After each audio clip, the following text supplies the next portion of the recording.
Oh, that was fast. Thought there was more of a transition. All right. Hello, everyone. I hope we are all having a fine Wednesday wherever you are. It's finally time. We're finishing Chrono Cross tonight, probably. And to start with, we're picking up right where we left off. In Chronopolis, where we learned that everything we knew is a lie. The El Nido Archipelago is like a time paradox place. In the future, this place, Chronopolis, was experimenting on time, and then something happened, and they got thrown backwards through time to the distant past, and in order to preserve itself and stop a time paradox from happening, they terraformed the Sea of El Nido, which was empty, and created the El Nido Archipelago, filled the El Nido Archipelago with the brainwashed remnants of the staff of the facility, and then,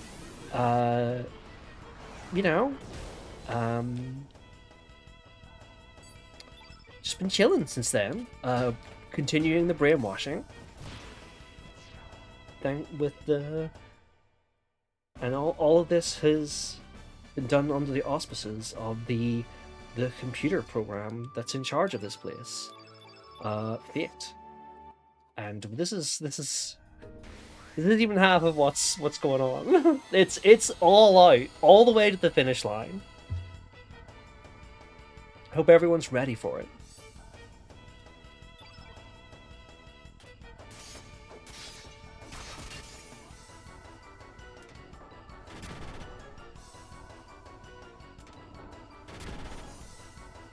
Oh, and we also learned that the frozen flame is here. It's been here this whole time. It's like something that is a piece of Lavos that they've been studying. It's a piece of Lavos that broke off whenever it crash landed on Earth in primeval times.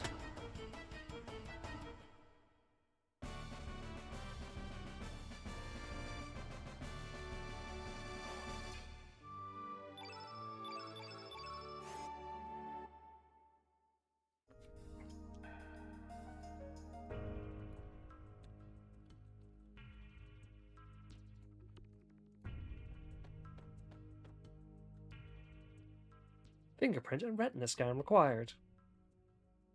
Just an interesting little pan up there. Project Kid? What's up with that? What's going on there?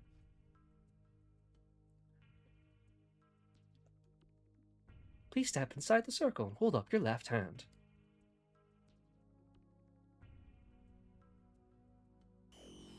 Analyzing. Please stand by. Analysis complete. Fingerprints, retina, and C-class DNA all clear. Data discrepancy due to aging within permissible range. 96% confirmation that this individual is the last registered arbiter. Access granted. Welcome back, Chrono Trigger. So that is why Lynx needed the Serge's form. Lynx must be inside already. Yes. Along with the frozen flame.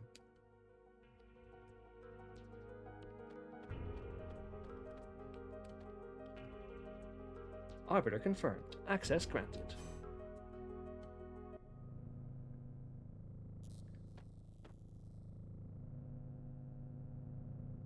Where are we? Is that the frozen flame? Exactly. What?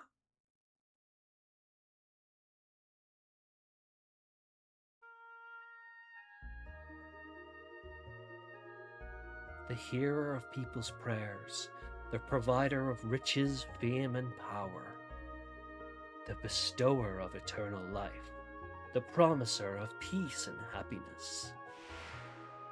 This is the essence of what descended from the heavens in the prehistoric age. The living crimson stone, the frozen flame. Lynx? What took you so long? You had me worried. Worried that you might have perished on the way here. Are you alright? It's no use. I put her soul to sleep. I had to remove any potential obstacle from us having this talk. Who are you? What are you after? You still don't know? I am the human incarnation of Fate, the living interface of the Fate computer system. Or put it simply, I too am Fate. What? 14 years ago, on the night of a terrible storm, the cogs began to turn. That night, Wazaki and Miguel set out to sea carrying a sick young child in their boat. That child was you, Serge, after you had been attacked by that panther demon. Your poisoned wounds were beyond the healing abilities of the doctors in Termina or even Gul'dov.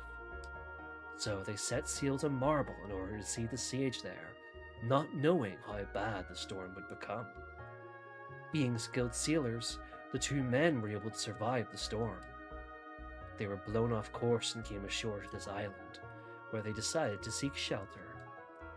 At the time, this research center was offline due to the severity of the storm. It only took 10 minutes for the system to power back up, but by then, the flame had found you. Contact with the flame healed your young body. But that was not all. Once the security card system was rebooted, it would only grant access to you, the Arbiter. Words so easy. You can't imagine the trouble this caused the Fate computer system in achieving its objective. Inside of Fate, there was a standalone circuit that had been kept hidden since the old Mother Brain generation. That circuit was designed to start a malfunction, or more precisely, a rebellion. Who could have thought that such a small bug, a traitor, could exist inside of Fate? That hidden circuit was based on the initial Ash-tier model circuit board, with extra logic added by another scientist. Fate itself did not realize that this circuit was present within the core of its system, or more correctly, the circuit was programmed so that the moment Fate did detect it, it would erase all record of its detection. Dr. Luca Ash-tier. Unbelievably intelligent and incredibly enthusiastic. You might even go so far as to call her a mad scientist. Of course, I don't believe it was Luca alone that devised this plan.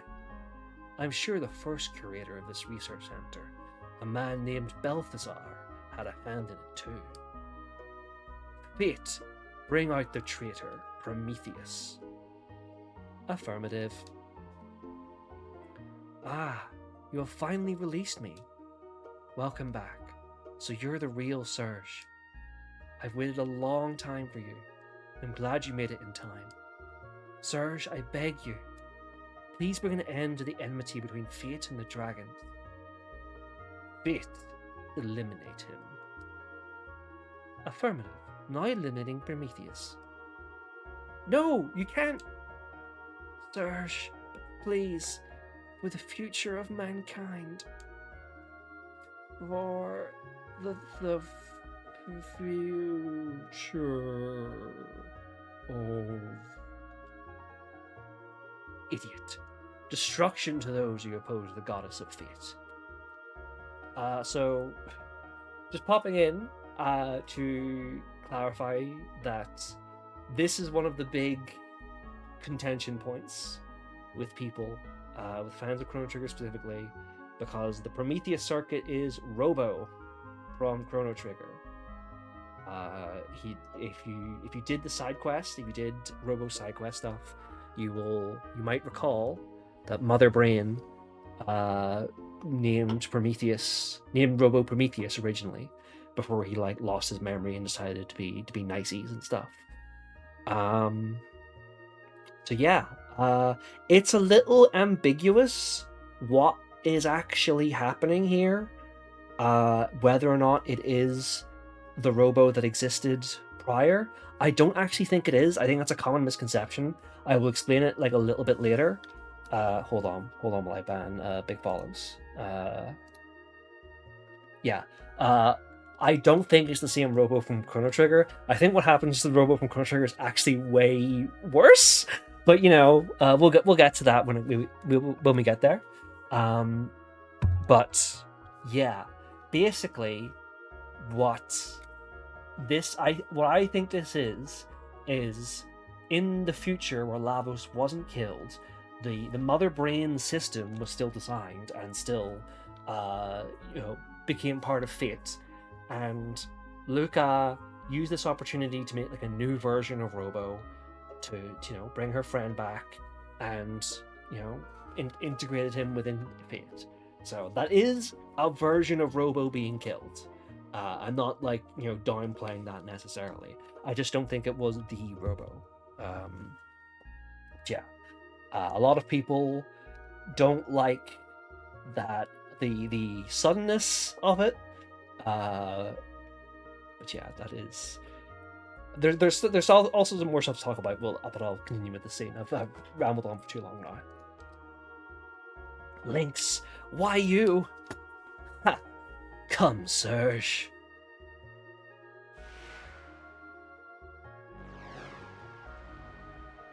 Holy shit! Show me what the purpose of your life on this planet is. Teach me what it means to be alive.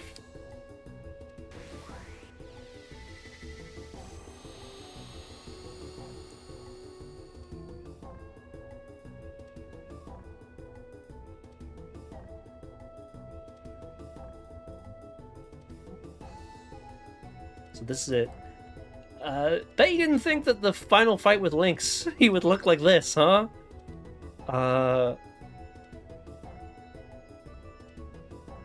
Very Shodan. Very Shodan.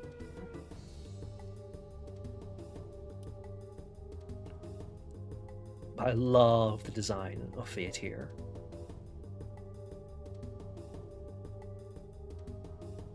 Future, like a lot of artists go like really femme with Fate whenever they draw her, or it, whatever you want to call Fate here. Although I will point out that it is its stats are male, so I think the gender of Fate is like a little up in the air. But I think this kind of like androgynous, kind of Metropolis inspired kind of design like really works for me. I think it's great. Yes, this is a boss fight that you can utterly trivialize if you bring the black plate that we gave to Riddell to win the fight against Dario. But we're not going to do that. That's no fun. Serge does like crazy damage already, and Fate is like innate black, so there's already a degree of like, this isn't going to be the hardest boss fight in the world.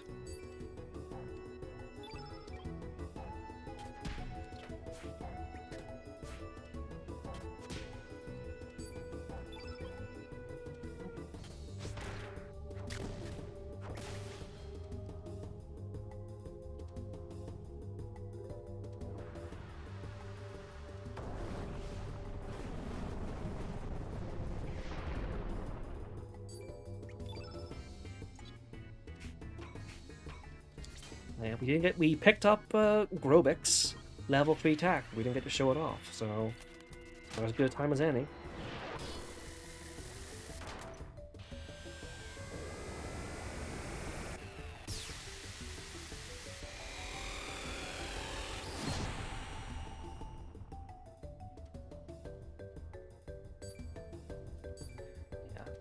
Yeah. Fate doesn't even like absorb black. That is like strictly a dragon thing, which is interesting.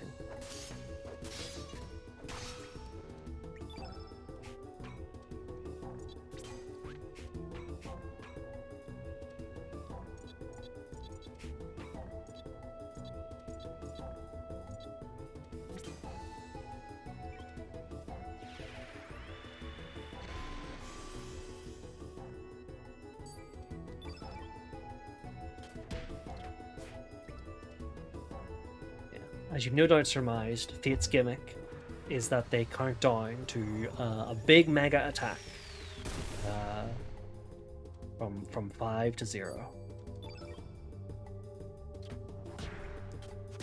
That doesn't mean the stuff they have now isn't doesn't pack a punch.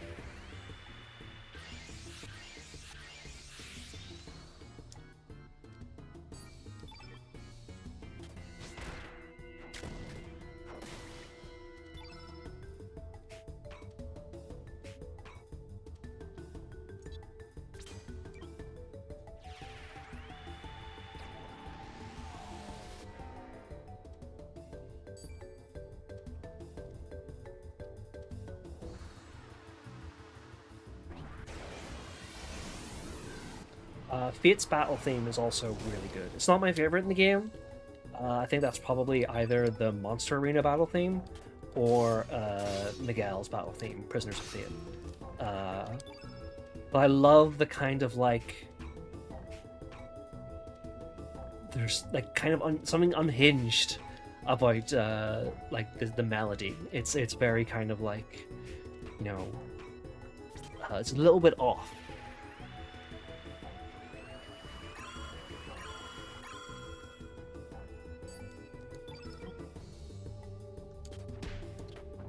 I'm not going to go, because we've got lots of exposition to go in this episode.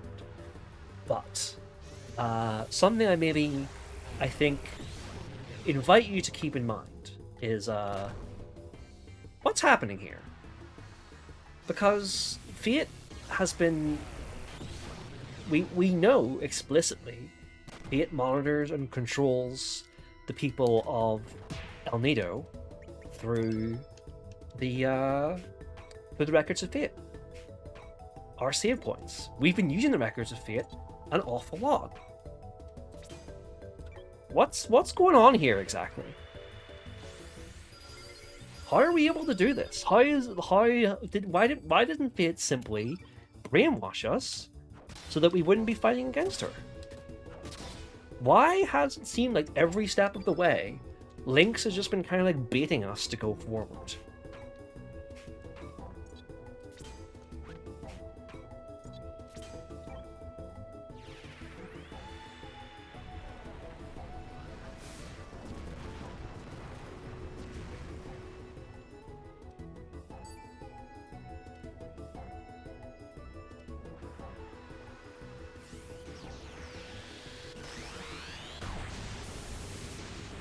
That's the big attack.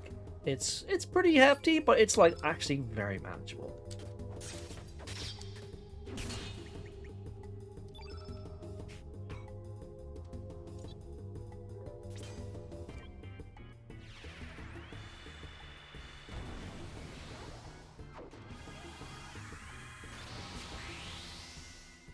We're not going to give them a chance to go again.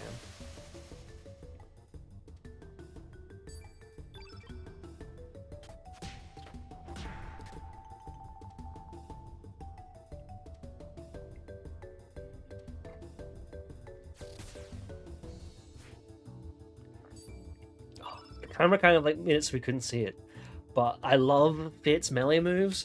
They just do like a big backhand. It's really good. Oh yeah, we haven't seen Orla's level 3 tech. Let's see that.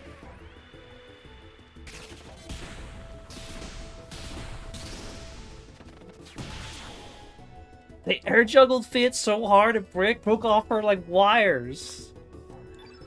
Oh, this is the power of sisters. Sisters can do anything.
Oh my god, Orla's on 5 hit points. Hey, Grobik. Have you got any healing stuff for... I swear I put some healing stuff on you. Hey, there we go.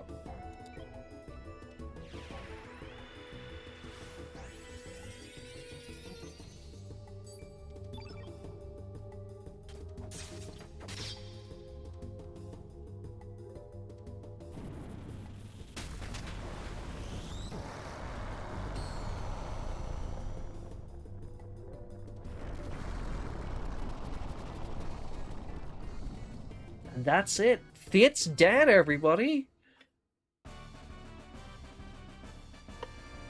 What's everyone gonna do now that Fate is dead? Now that you're free to live your life the way you want?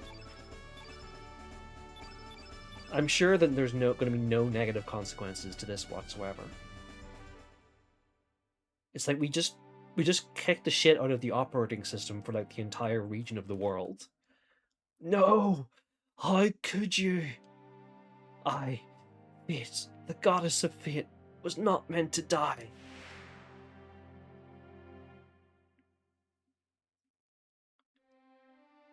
Ah, huh. Where in blazes am I? Serge, what happened to me? Oh, that's it!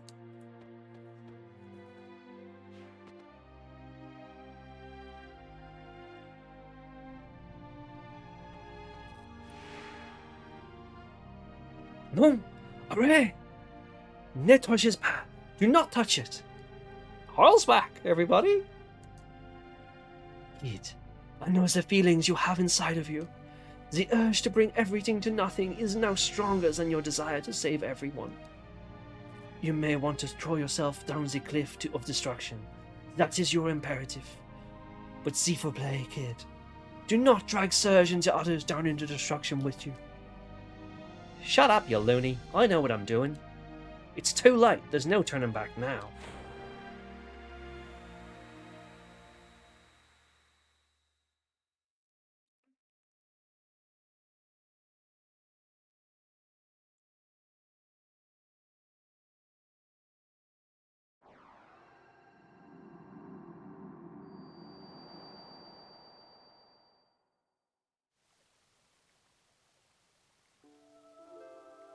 Fate has fallen.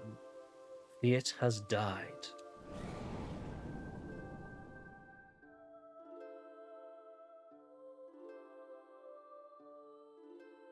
Finally, the time has come.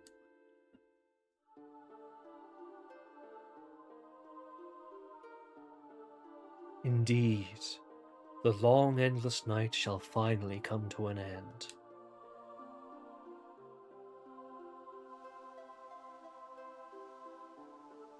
Now, for mankind.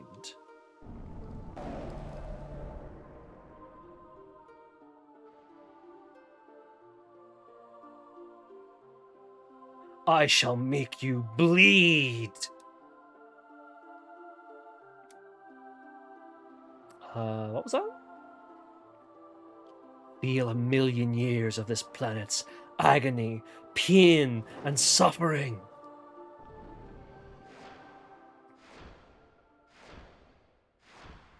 Guys, I thought you were friends. What's all this stuff about mankind bleeding?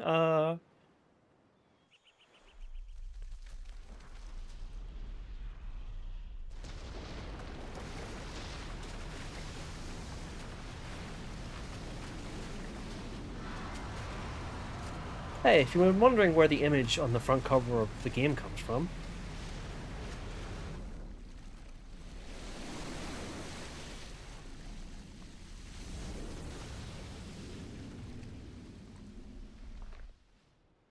it's been Sky Dragon Island the whole time.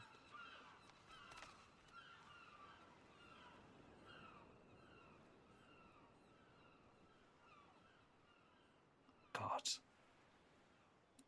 Maybe my favorite looking exterior of a final dungeon in a video game. Don't know if it's actually my favorite final dungeon. We'll get to that point.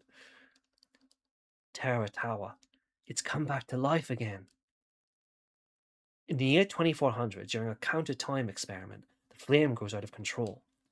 This causes the dimensions to rip apart, resulting in the time crash. Engulfed in an enormous dimensional vortex, Chronopolis was hurled 10,000 years back in time. Perhaps it was the awakening Lavos who pulled the frozen flame back through time to it. Maybe so that Lavos, who saw the possibility that some young adventurers might destroy it, could create a backup plan. But that ain't all. At the same time, another city from a different dimension's future was also thrown back in time. Dinopolis, the future city of the Reptites, Azala's descendants, who'd evolved more closely with the planet. Just as Lavos, in an attempt to save itself, summoned Chronopolis from the distant future. Perhaps our planet beckoned Dinopolis into the past, maybe as a measure against Chronopolis and humanity. It wasn't the dragon god who sealed up the frozen flame. It was fate, which used the flame's power to divide and seal the dragons in slumber. And now that fate has been defeated, the dragons will join together again to start their revenge. So that's right. The dragons come from an alternate timeline where dinosaurs ruled the earth and created their own technological wonders that were more in tune with nature.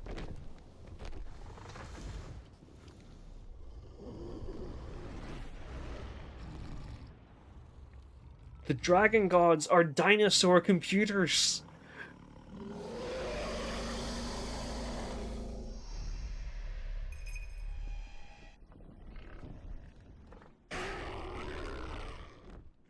Hey, what was that shot with Carl there?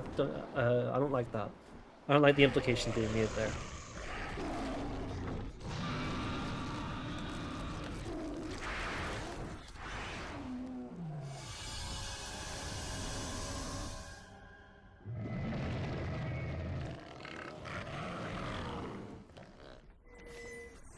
It's great seeing the dragon gods in CGI one last time before they SMT fuse together into the true dragon god.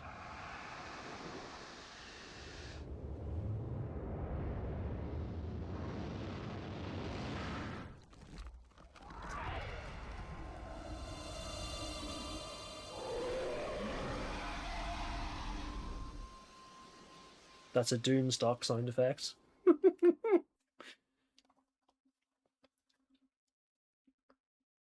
I feared it would come to this. I didn't want to have to fight with you if it could have been avoided. Adieu, Serge. Adieu.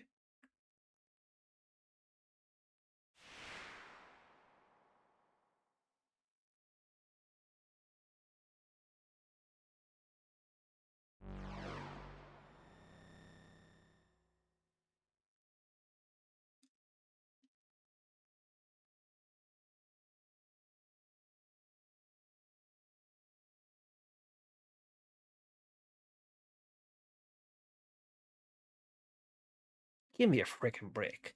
You mean to tell me we were being used all this time? Yeah. Damn. What is done, although we may not like it.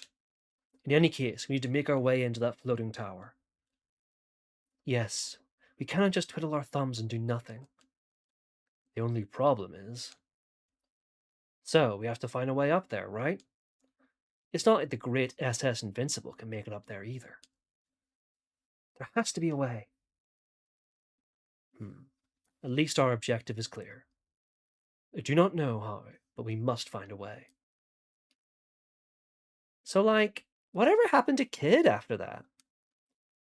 Doesn't look like she'll ever wake up. Indeed. She is resting at Radius's place. Her spirit seems to be possessed by the past. A powerful item is necessary in order to dispel it. There's no sense staying here. Come on, mateys, let's shove off. Yeah! Alright. Okay, so we want Stina in our party, and we want Lena. Stina and Lena.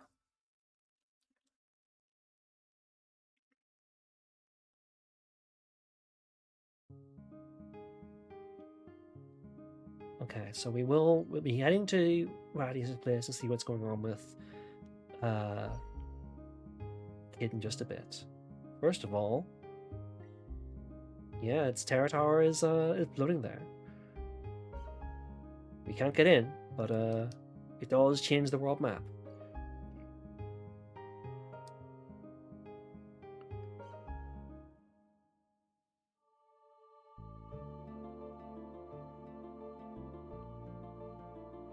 Now, we heard there might be a place in the world where tears of love and hate could combine.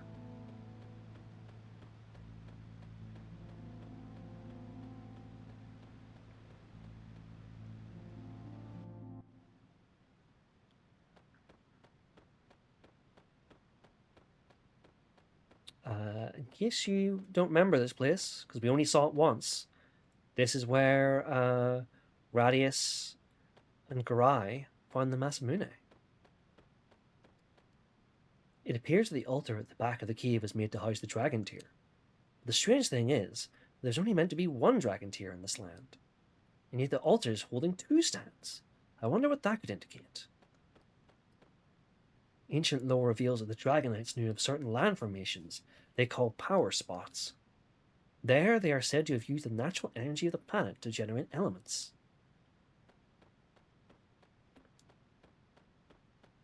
So now we know the Dragonians were descendants of the Dinopolis from the future. Ancient aliens. Ancient interdimensional dinosaur aliens. The great dragon gods. The sacrarium of the divine dragon falls still exists, and seems functional. It's just as the legends of old said it would be. What a blessing. Utilizing its power, we may just be able to create the Chrono Cross here. While placing the two pieces of the dragon tear, the tear of hate and the tear of love, on these stands.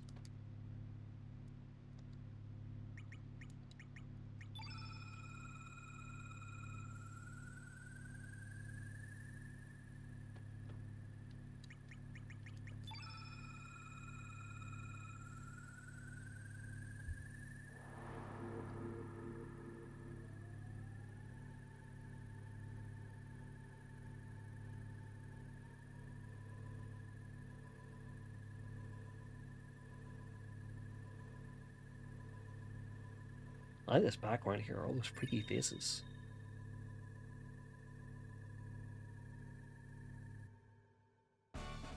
Serge received the Chrono Cross.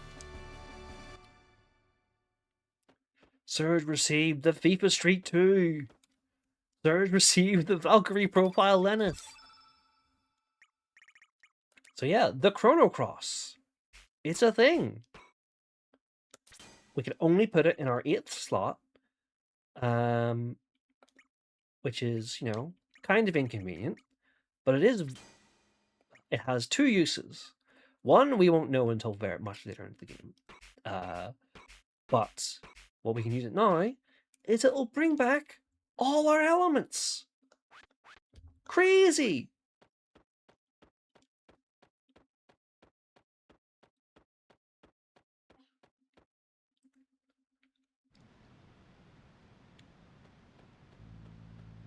Right, now we're heading off to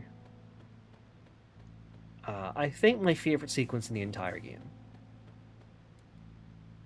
And crazy to think it, but it is optional. You can skip this part.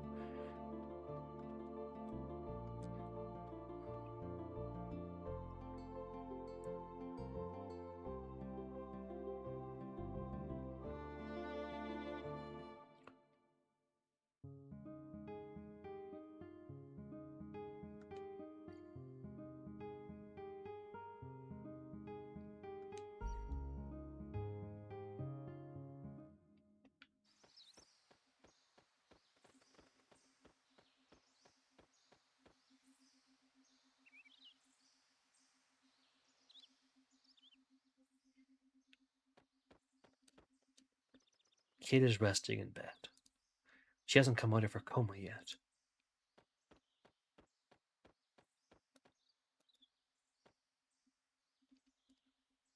Huh? Hey, it's the princess. Let me see. Whoa, I think you're right. I wonder what happened. Do you think we should help her? Nah, it's not our job. Yeah, I guess so. She's probably out of our league anyway. Yup. Hey, aren't we heartless? Ah, sis.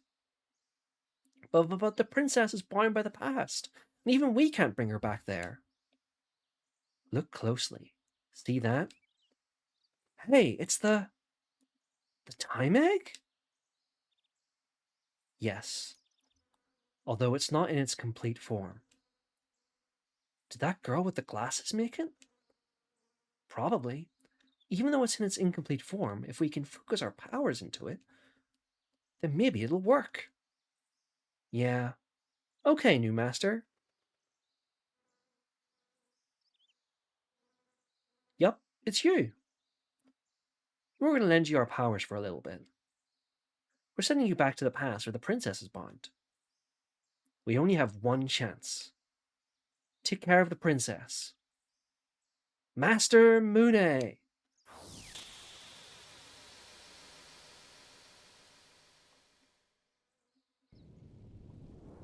So you would have needed, if we hadn't got the Pastor Mune already, in order to help Kid, you have to go and get it.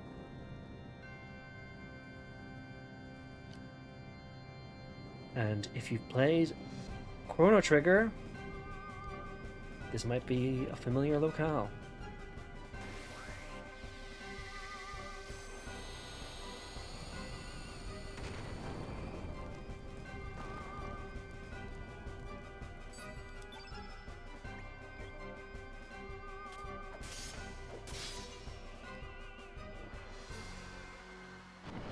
So, now that we have the Chrono Cross in our collection, this will happen. Whenever anyone uses an element, be it us or enemies, a icon corresponding to that element will appear on the top of the screen along with a music note.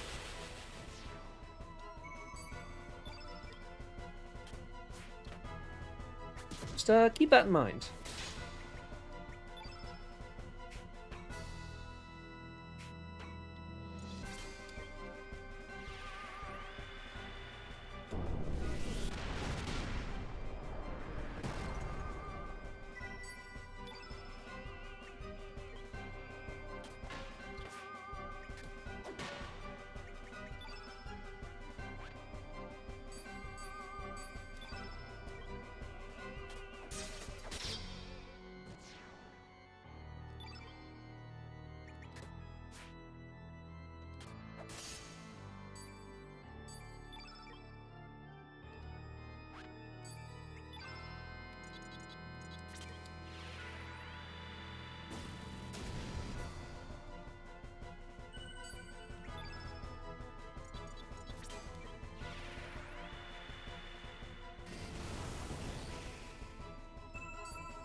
And we can kind of like a little tune there, weren't we? Interesting. Interesting.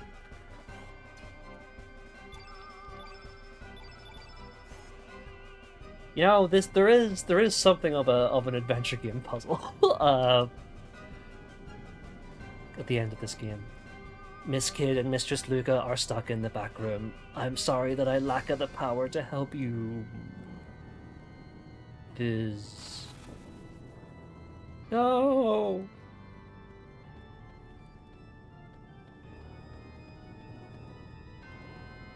Gato!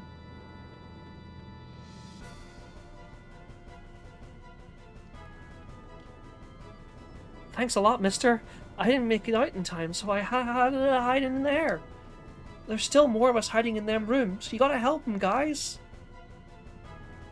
Yes, it's going to be okay.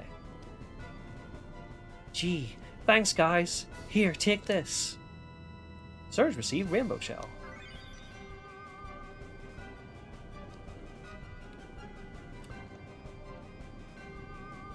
Okay. Yeah.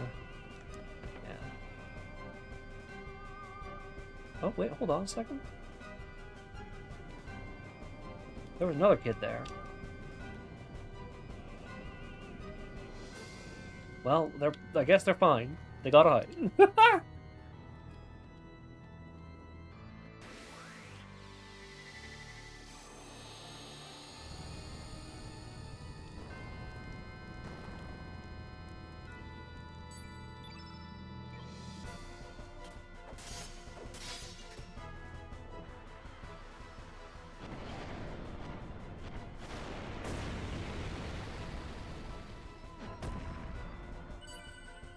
I mean, I guess you could play any song that uses those 6 notes,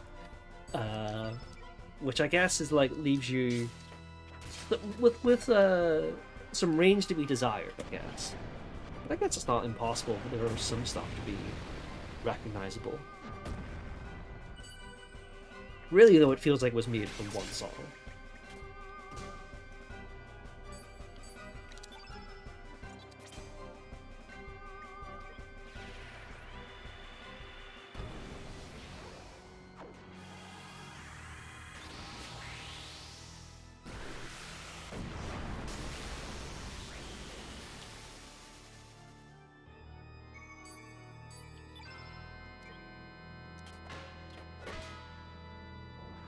When we saw that like Lynx had burned down Luca's orphanage,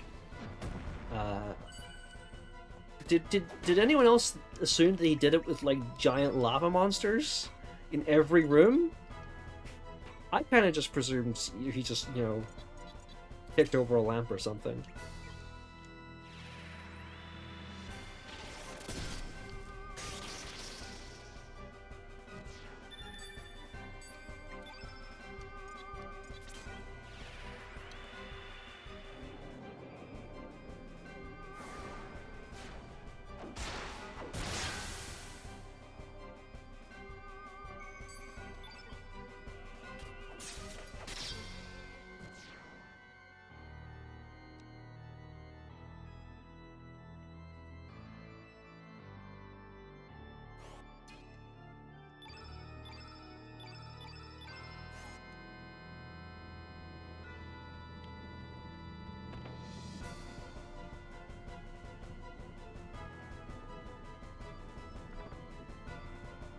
Third one, Stardust Camp.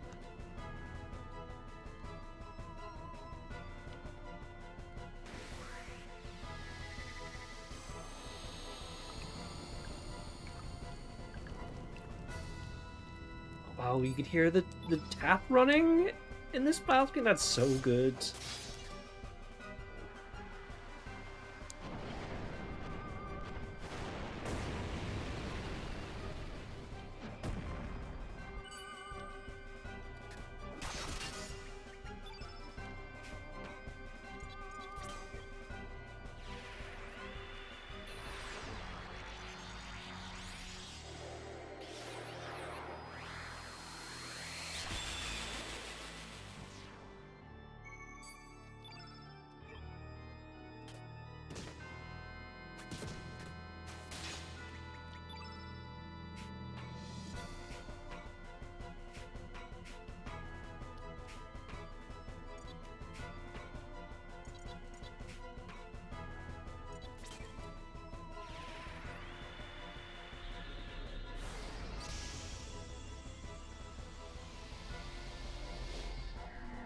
All of Stina's attacks are so cool.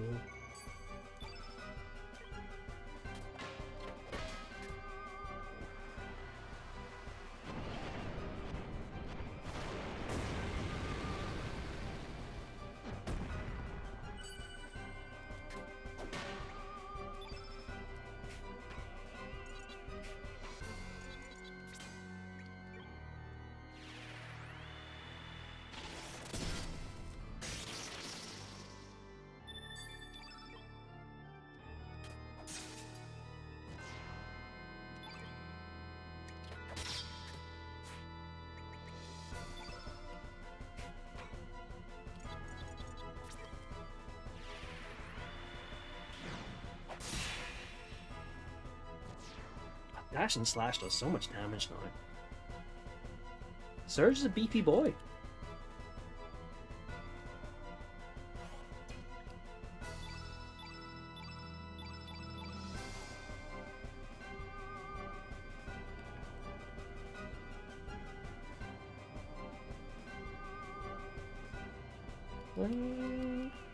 No kids underneath the table? Okay.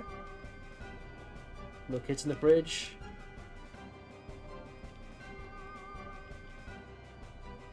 Alright, room clear.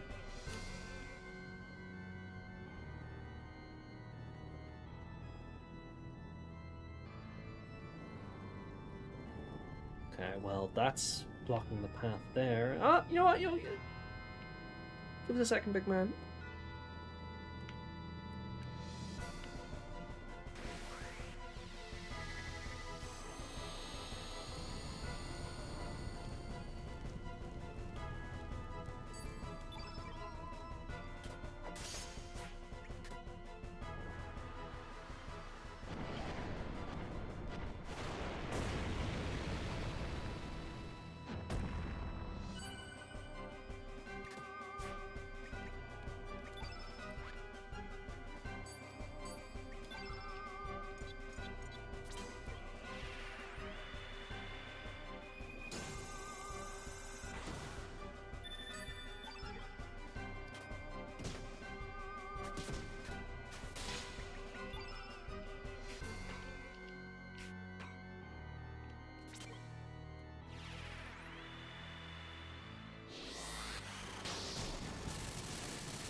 Thank you. Here, take this. Serve received Rainbow Shell. That floor panel there can be removed. Luca and my friend Kid went in there, but it didn't come out. Before we head in there, we should check around to make sure we've saved as many of the kids as we can. Like this kid right here. Having a staring contest with the lava boys.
I don't know, something about the noise, the tones that the Chrono Cross is playing in that sequence. There's something a little familiar about it. I don't know.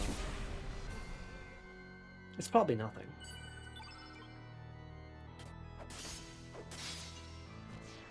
Hey man, you messed up my flow. Time to die.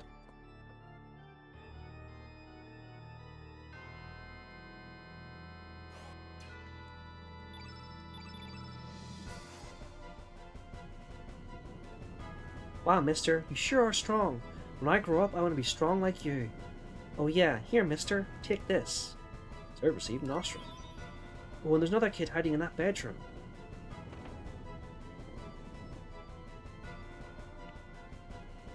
Why wouldn't you believe me? Don't you trust me? Imagine I'm making the most, big, sad eyes you've ever seen. There's a memo lying on the floor here. It reads, I have created a new code for a new generation, and that replaces the old one my father once used. Circle stands for O, square stands for D, triangle stands for A, cross stands for X. Using this, for example, the children will never guess road is spelt R, circle, triangle, square. My father Taban would be proud. Not to mention my mother, of course. Luca. There's a memo lying on the floor here. It reads, Don't you children ever touch my space capsule.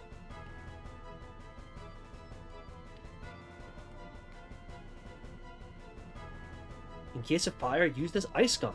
Not for children under 12 or the mechanically challenged. Luca. Serge, the ice gun. Sorry, Master. This is all the power I have. Oh shit. We lost Lena. Receipt for goods received. 1 kg at 3. 0. Poor Navy. So, it seems like after Poor invaded Guardia, Luca was strong-armed into making arms for the Poor military. Which is why they're seem so technologically advanced compared to everybody else, possibly.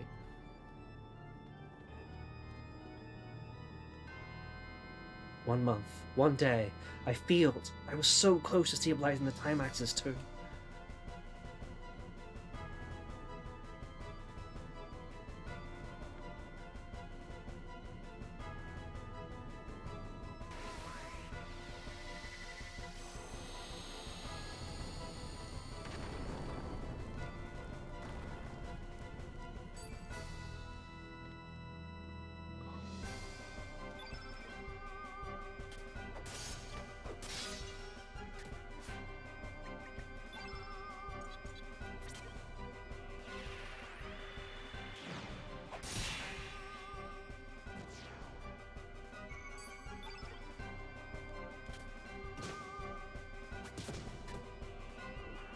So one person died, but these guys aren't too much of an issue.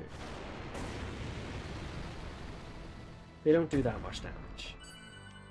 They've got lots of health, but so do we.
Okay, so this is something. It's a bit of an Easter egg. I guess Easter egg is like,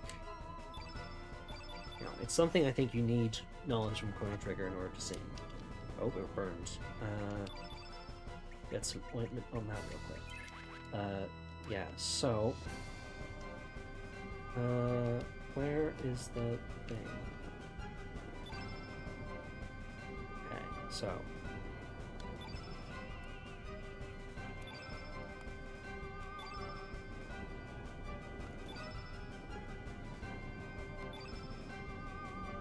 Okay, so what's supposed to happen here is you input the same code that you did in Chrono Trigger in order to save Luca's mum in the little flashback bit, but with the same password, but with the new code.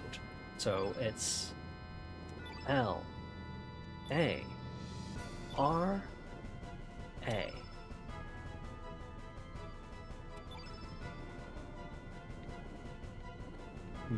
Well, that didn't work. If I remember right, this is quite fiddly.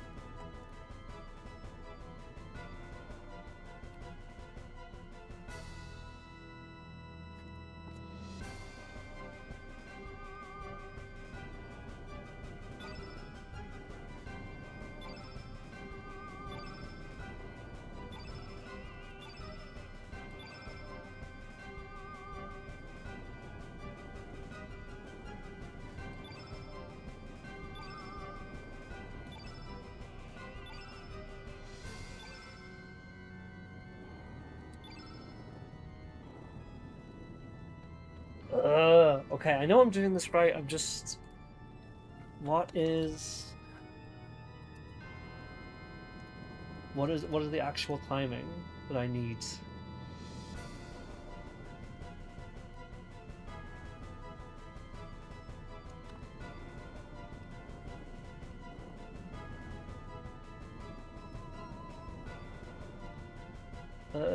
Sorry, bear with me, please.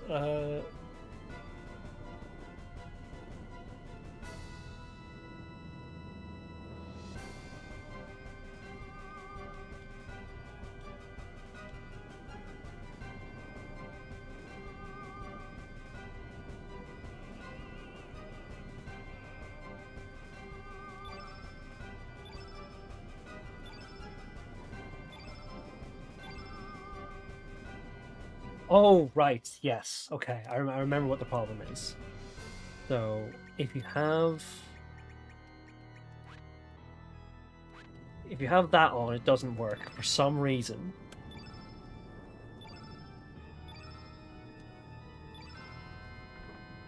There we go. That is Kid's level 3 tech. Now, I'm going to switch the default run back on.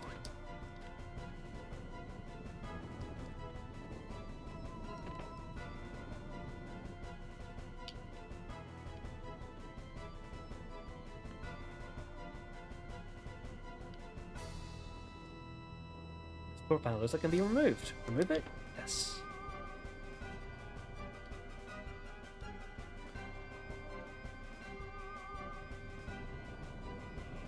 Sorry, Master. That's all the strength I have. Now we've lost Stina too. The child's drawing hangs here. Princess Marl to the rescue! The child's drawing hangs here. Call me sis. Oh, didn't mean to go into the door. I was just looking at the Luca drawing.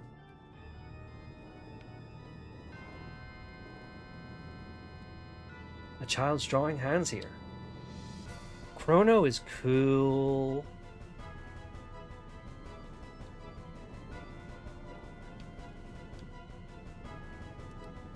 Child's drawing hands here. Ayla strong. Grrr. A child's drawing hangs here. Kid and Auntie Luca. Oops, I mean sis. Hee hee.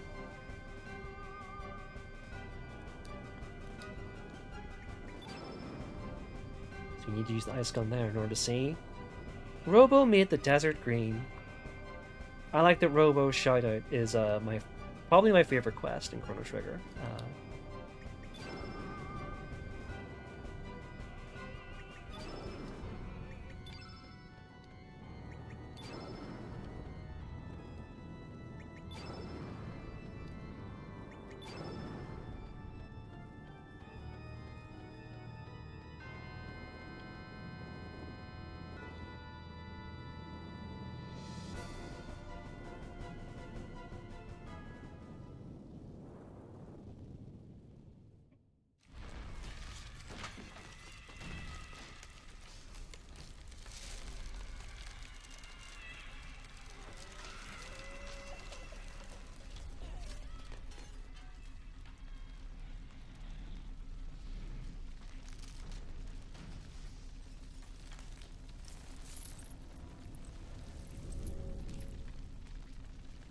Now, we've seen this scene before. We haven't seen Harl in it, but we've seen this scene before when Kid told us about this happening. But Serge was there too, it turns out. Was Serge remembering being there?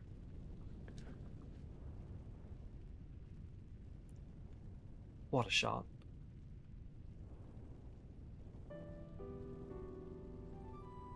It's burning.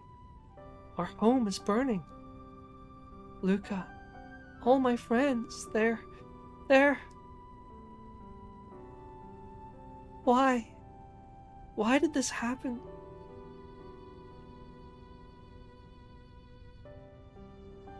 Are you going to go away?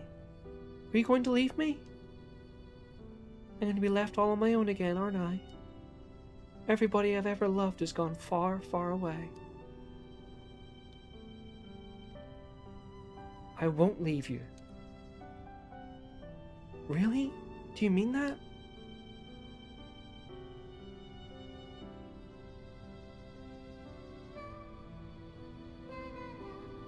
Oh. Your cheek. It's wet.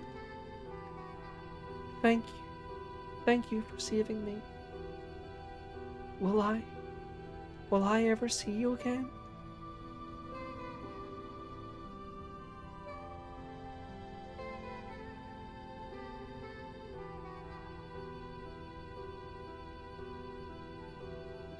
What? Where did you go? No, come back. Don't leave me. Please, no. Don't leave me all alone.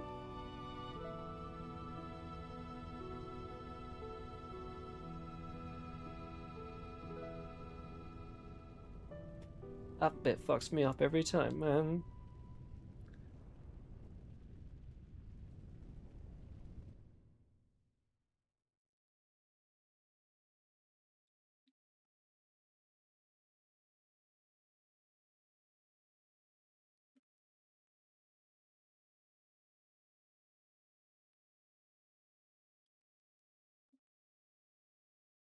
Serge, how have you been? I'm right here. Kid joined your party again.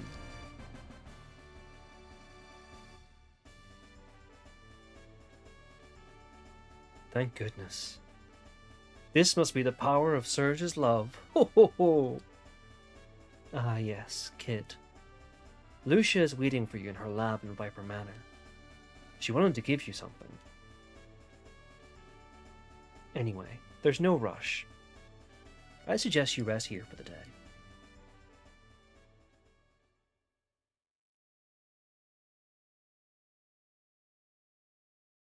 What? My wound? Link stabbed me? What are you talking about? Oh, wait a minute. Not again. I lose my memory sometimes. Whenever I'm in a dangerous situation where I might get hurt, I just seem to disappear and vanish. And when I come to, I wake up somewhere safe without a single scratch.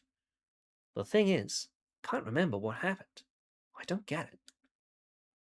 Anyway, it's happened to me plenty of times in the past, so it's nothing to worry about. Come on, mate, let's go.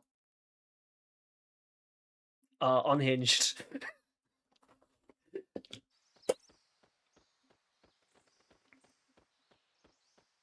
Crazy thing to be so blasé about, but that's Kid for you. And we finally got her back. Again, it's completely optional to do all that and get Kid back. The idea of not doing that is bonkers to me, but that is the case.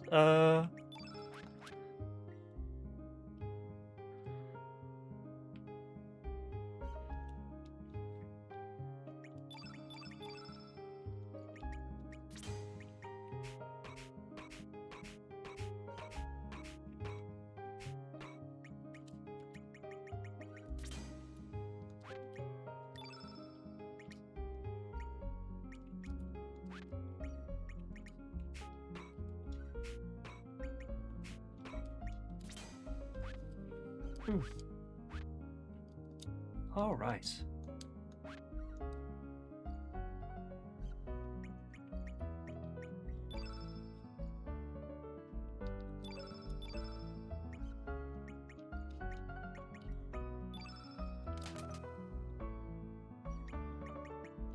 Let's get it up to speed. Oh, we need disassemble some stuff.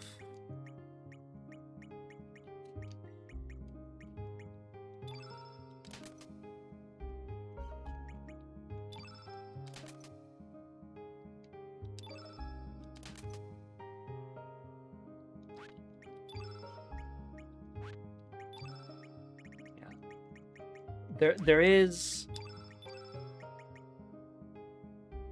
I don't actually know if it's ever kind of stated directly what's up with that thing Kid mentioned, but I know what I think it is.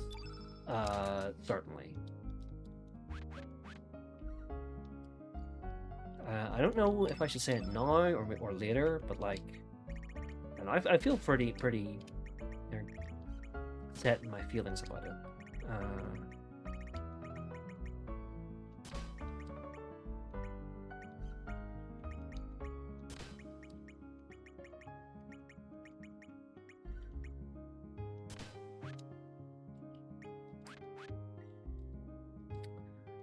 Alright, we're gonna head to Viper Manor, but I want to make one really quick stop.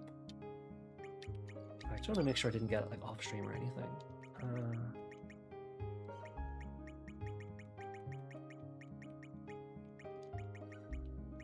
Okay, yeah, I don't think I did.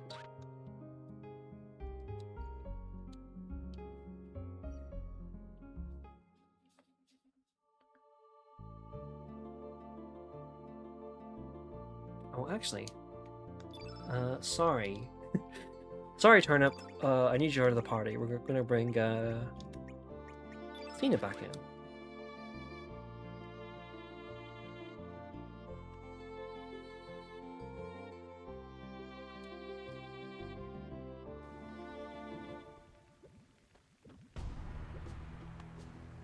We haven't really been to Another World Hydro Marshes, but there's stuff here.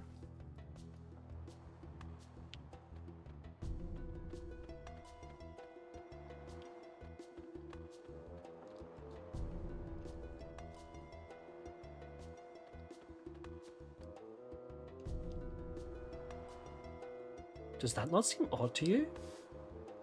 Are they quarreling among themselves? It's pretty one-sided. What should we do? Yeah, we're gonna help out, of course we are. Stop, are you not comrades? What you be looking at?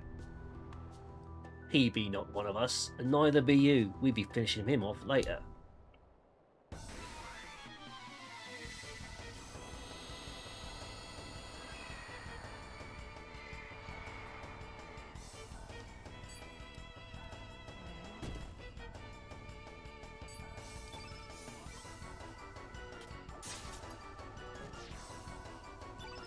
Because you can run into these guys really early, they are not quite maybe up to our level.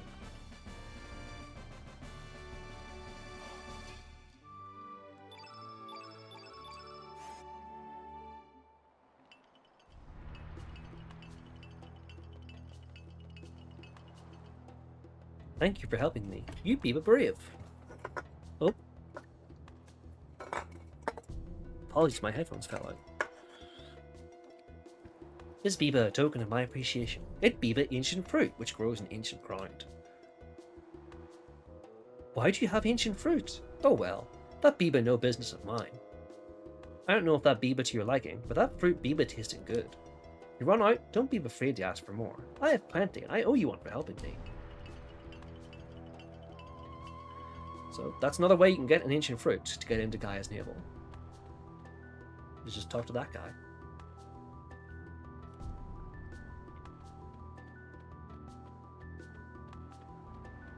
But we're here for something else.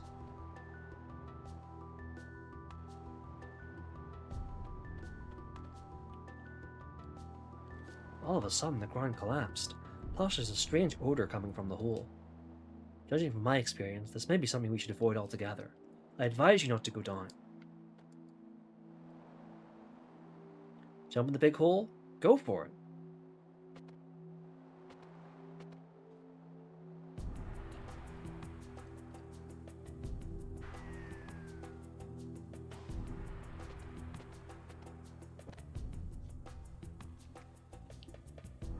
Humans. Mankind.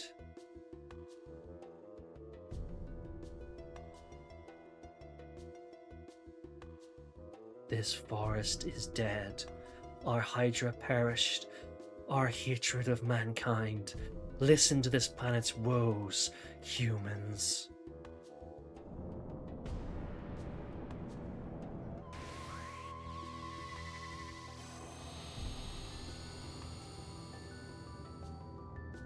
Yeah, this is another one of the optional bosses in Chrono Cross. It's Dehydrate.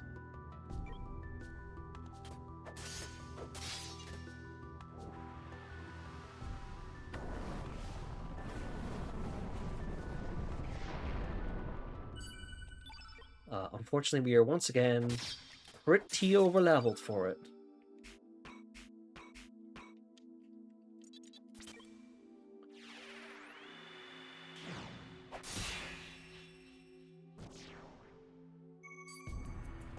It goes down just like that.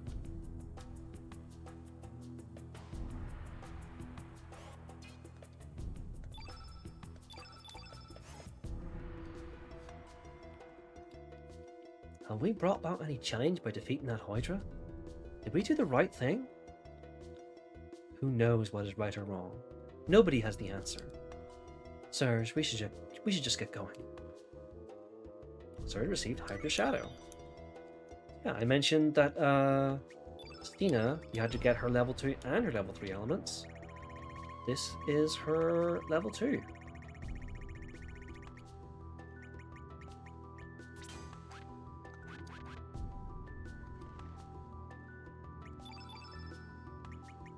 We can use oh no. Oh no.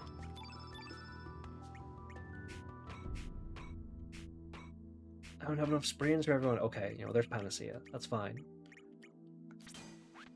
Whew! I was worried we just have to, walk everywhere for a bit.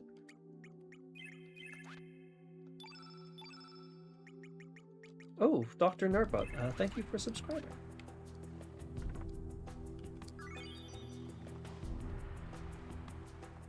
One other thing we want to get here, and it's the ingredients to unlock our final character that we're going to get on this playthrough.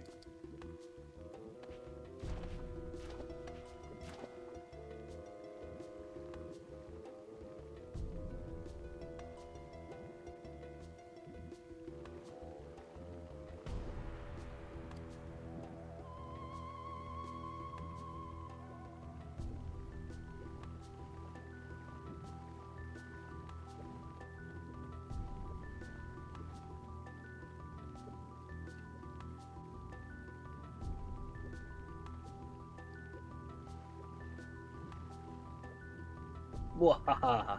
A rare flower that can only be grown in poisonous marshes. Finally, it be ours. All because the Hydra be extinct now. Mwahaha! Humans destroyed the ecosystem that kept the water clean. That be why the Hydra died out.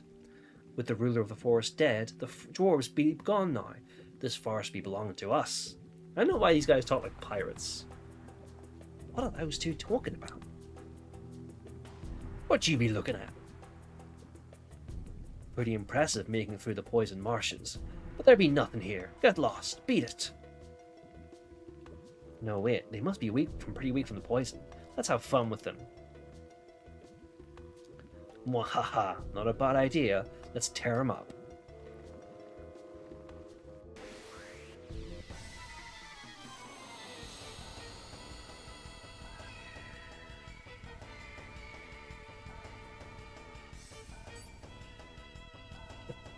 Fair enough, Sam. It isn't like the pirate voice. It's just like We only call it that because of like it comes from how a certain actor played uh, Long John Silver in a Treasure Island like movie or something, right? Uh, it's just like a slightly exaggerated. Yeah, exactly. It's just an exaggerated accent, and now it's just like pirate talk. Oh, we got Life Sparkle.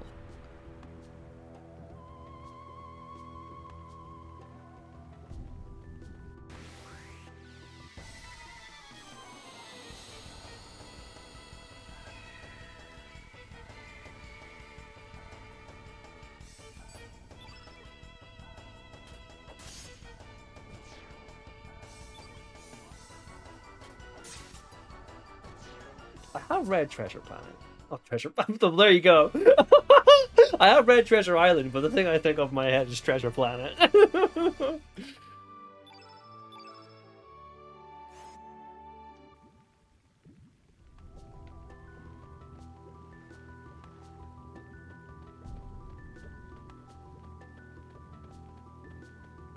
Excuse me, don't mind me.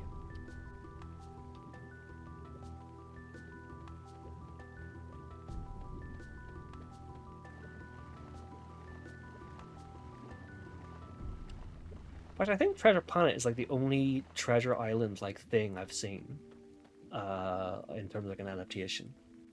I haven't seen Muppets Treasure Island. I haven't seen any of like the other Treasure Island things. It's just Treasure Planet for me. It's one of those movies that I really loved. Uh, but it's like I loved it when I was a kid. Uh, kind of terrified going back to it, if I'm honest, because I do remember there being a really annoying character, even as like a kid.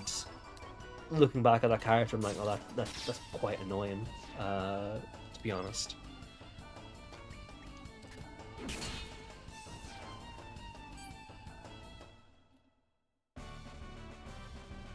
But it looks cool. It looks cool to like close your eyes and imagine it. I always thought it was crazy that it never. I guess I know why it never got into Kingdom Hearts is because it was like a massive bomb. Uh, like damn, it's perfect.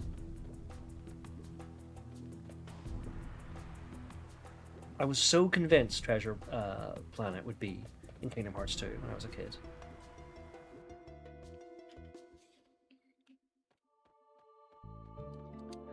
Alright.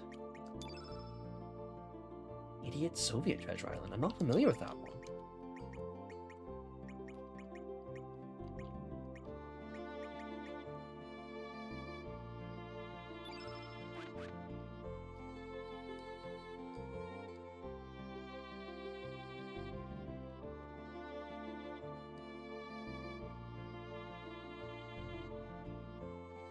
Yeah, like don't get me wrong, I like the Pirates of the Caribbean world just fine. But like, I don't know. I think Treasure Planet might have aged a little bit better. Although it meant we wouldn't have got the incredible original MIDI version of He's a Pirate.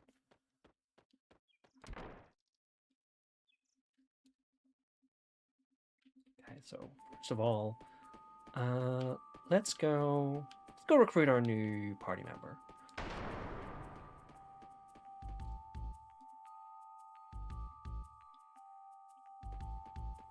All the way on our very first break-in to Viper Manor.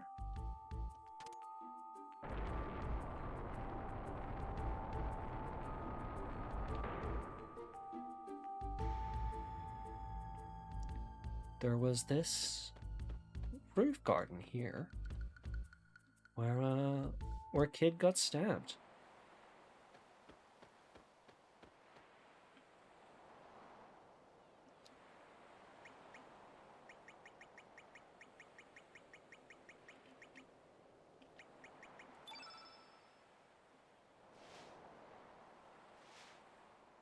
Blossom!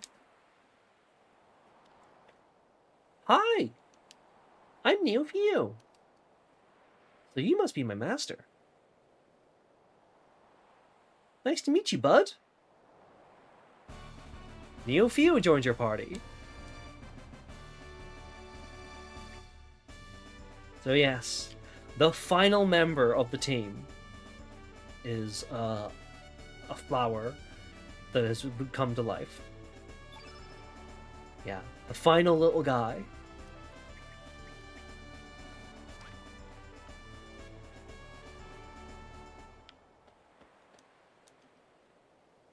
And the reason we brought Turnip here.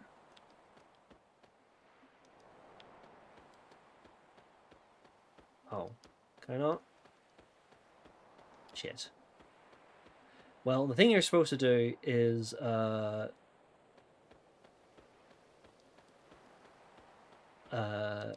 yeah, maybe I need to have Neofio in the party, but the Turnip and Neofio have a bath together, and that gets Turnip his level 3 tech.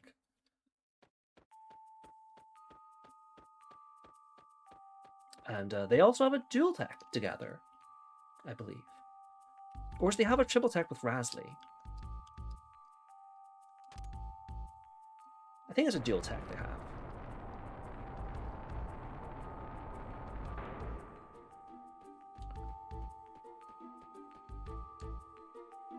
Now that we've got the full squad. We've got as many people as we can possibly get on this playthrough.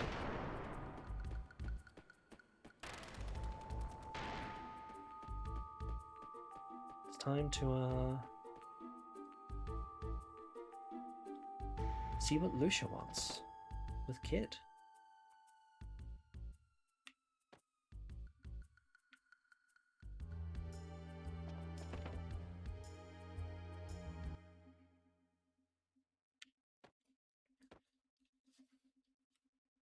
I have been waiting, Kid.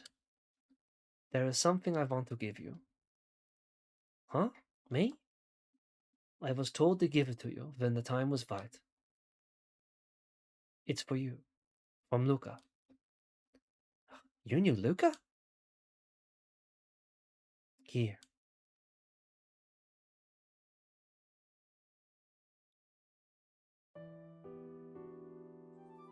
My dear Kid, how are you doing? I wonder how old you are as you read this letter. Perhaps you've matured into a beautiful woman, raising a happy family by now. I was hoping to talk to you in person when you were old enough, but just in case something happens, I'm writing my feelings down, on paper and leaving it with Lucia. Perhaps you already know, or perhaps you yourself are also caught up in some historical crisis as a result of all of this. But anyway, a long time ago, we, my friends and I that is, changed the future in order to save our planet from being devoured by Lavos, a monster from some unknown planet. We still feel proud of the role we played in saving our world, and in how we were so freely able to change the flow of time. But sometimes, I think of the darker side of what we did. What has become of the future that was once supposed to have existed? Where did the time that now is no longer allowed to exist go?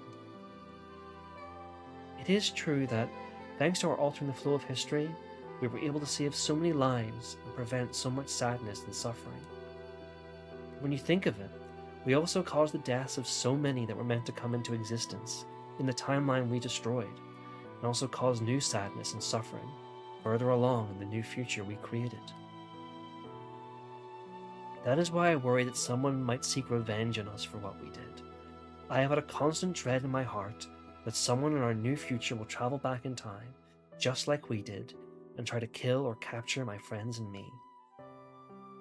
So even if something dreadful does befall me, Kid, know that what was meant to happen will happen, and I was always prepared for the worst. Oh, but don't you dare think the great Luca is going to go down without a fight. I've got a reputation to uphold. Whatever lies waiting for us around the next corner, better watch out, because it's going to find a pretty mean counterattack coming its way. Kid, when I think of you, I remember someone I once met long, long ago in the distant past. Heh, she was the complete opposite of you in this timeline, so quiet and gentle. Someday I'll also tell you about her, when you're ready to know your real name and heritage. I'm not the slightest bit worried about you, kid. I know that no matter what happens, he will always be there looking out for you. Or perhaps he's already found you and is there by your side as you read this. If so, hello, Janus. Please take care of my little sister for me. There is so much more I want to tell you, but I must leave it for another time. Don't worry, everything is okay. We will overcome whatever woes may occur. That's for certain. Later, when you're all grown up, I'll come visit you and we'll talk over tea. I look forward to that day.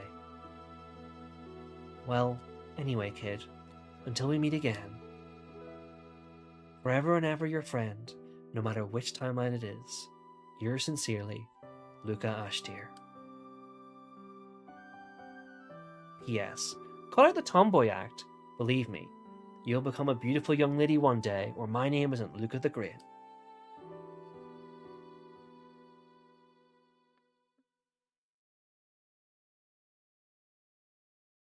Sorry, but I'd like to be alone for a while.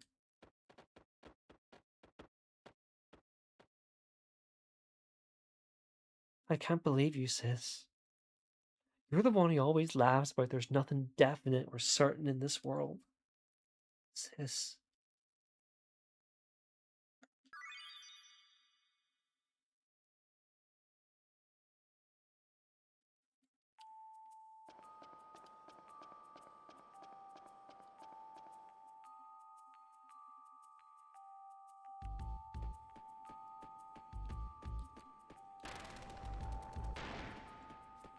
I think there's something really sad about you know Janus, Magus. They're in the game, but they've like lost their memory or something, and they don't really recognize what's happening, even if you do recruit them and bring them there. But I think it's even sadder if you just pass by and never recruit Guile. These two reunited for the briefest of moments, and then that was it. That, yeah. It's part of why I think the possibility of the space of this game creates so many moments that hit.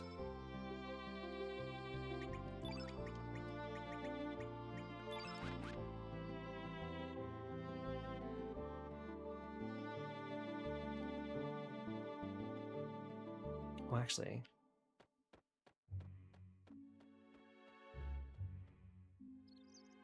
I tried to do this thing with Mojo last time. I'm gonna see if I can get it working this time. So one of Serge's minions veered. I'm not gonna run. No use hiding anymore. True love and peace of mind are in our hearts.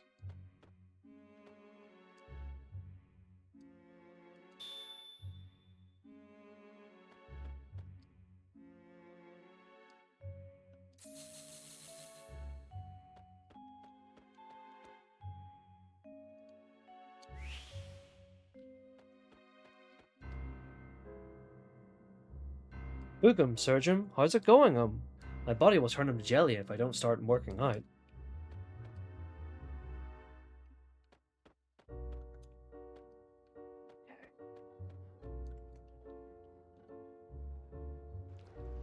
What am I doing wrong here?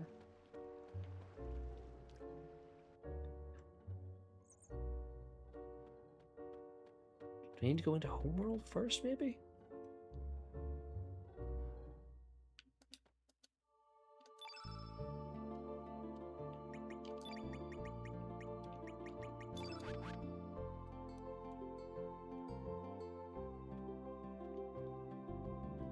I just want to get this because it contains one of my favorite lines in the game. Like, I'm not going to get everyone's like level 3 tech, but you know, this line is too funny not to pass up.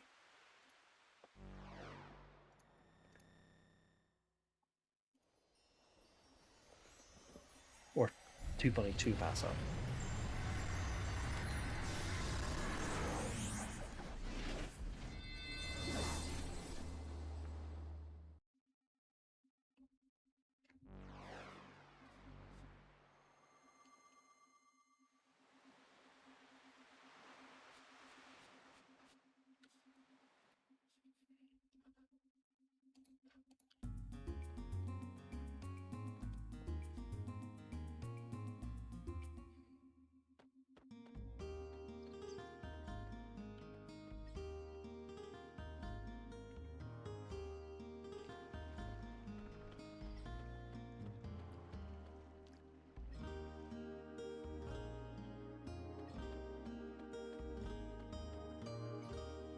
Just between you and me, I've been hearing voices, inside my head.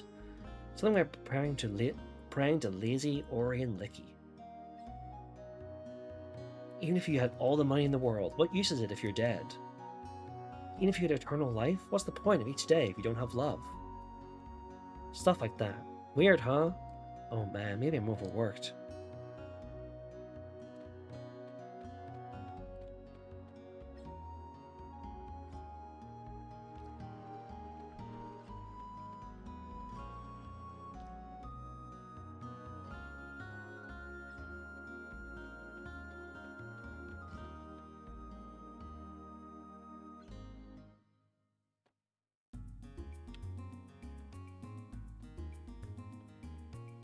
Pop back to another world.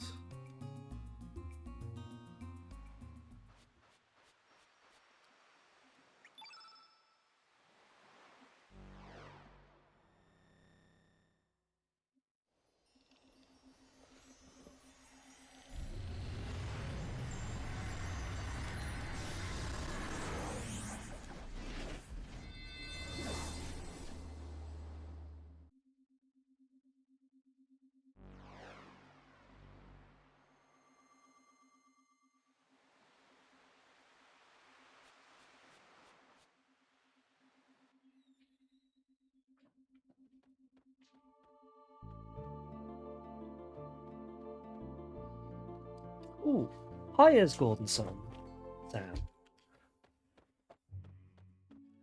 I never played Golden Sun 2. I got a fair way into Golden Sun 1, but I found it didn't really grab me.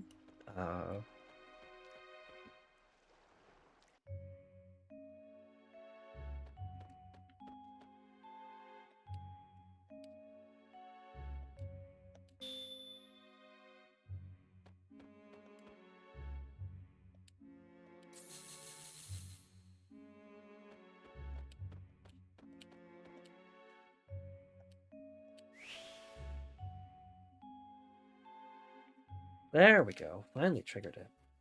Money, life, love. What's more precious? A lucky charm that brings forth love? A lucky doll?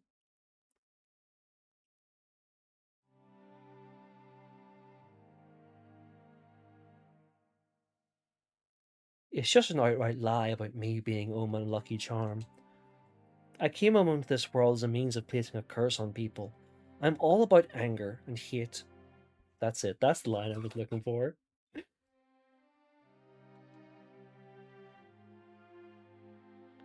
I don't bring happiness at all.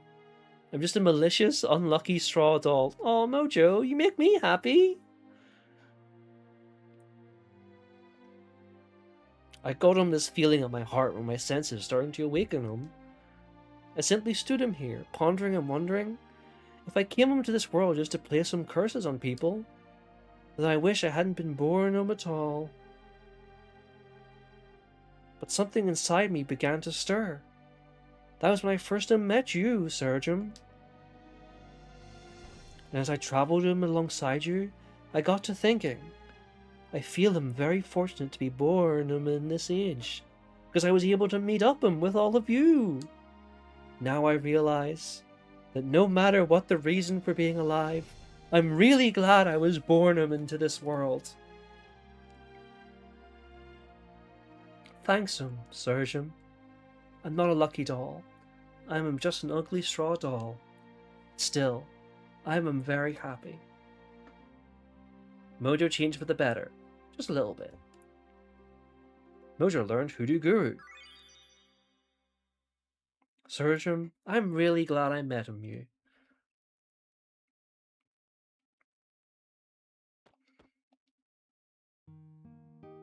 What was I expecting to get out of Mojo? I had my back against reality the whole time. I was hiding my true self, just like Mojo. I feel ashamed.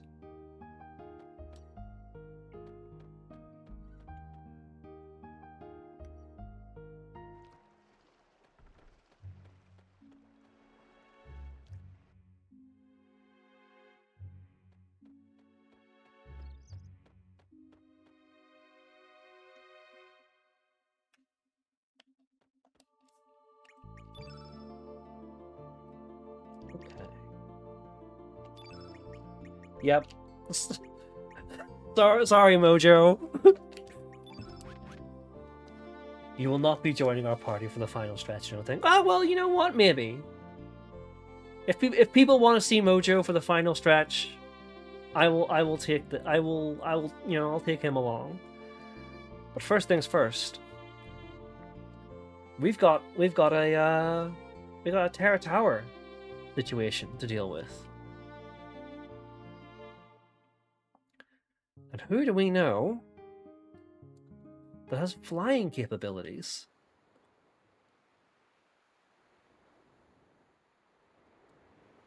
I've discovered a mysterious object down below, but there's a nasty monster guarding it.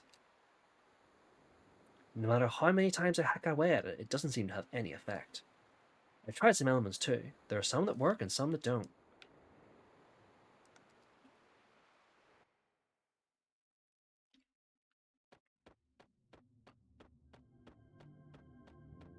Oh damn.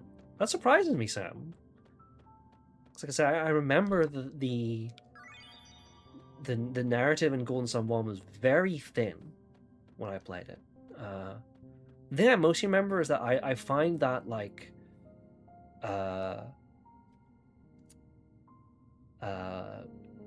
that style of like pre-rendered 3D models rendered in 2D sprites, I find that like very charming.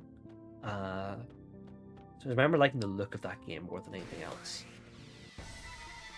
I'll be really interested to read what you have to say about it.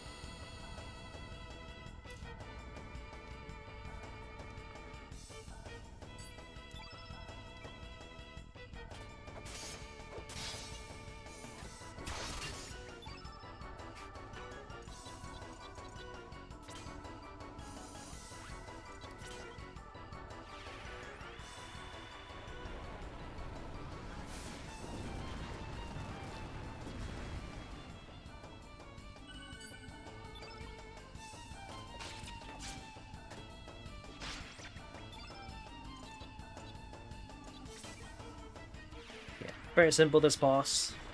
It's immune to physical attacks, so you just gotta hit it with certain elements.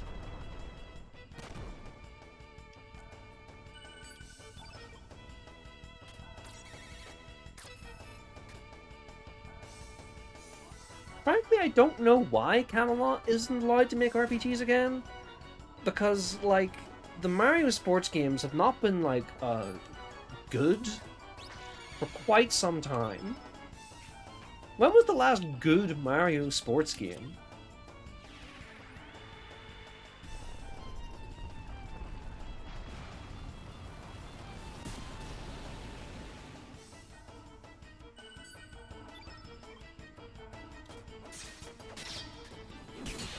I just remember the you know, I haven't played that many of them myself, to be fair, but like I got the Mario Golf game for the Switch. Fucking awful. Terrible video game.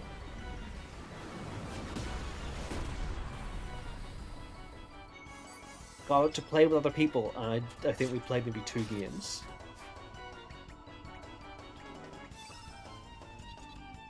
Yeah, that makes sense. I can't imagine you would stick around there if you have a particular passion about making RPGs.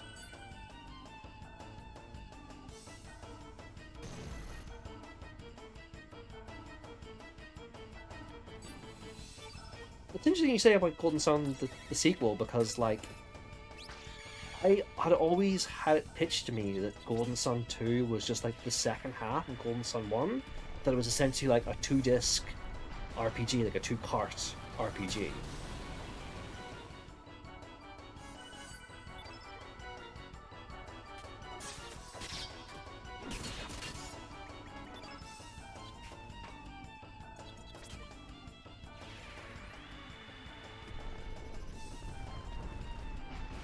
I do like this, like, jellyfish model. The translucent stuff in this game, you can tell they were really proud of the effect they had for it. And rightly so.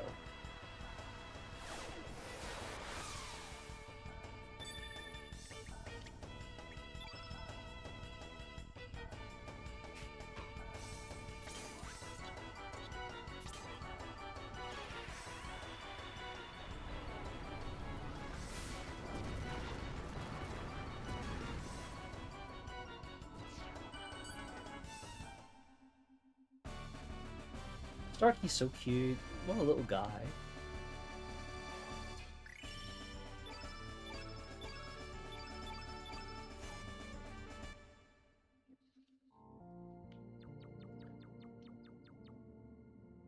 Wow! Starkey's ship in this world not broken! Starkey, I'm happy! Could that be the reason why we have air down here? Affirmative. Starkey's ship creates a special force field. Starkey thinks in the other world Starkey's ship is in pieces and the parts are buried underground, but still working. Yeah, it opened!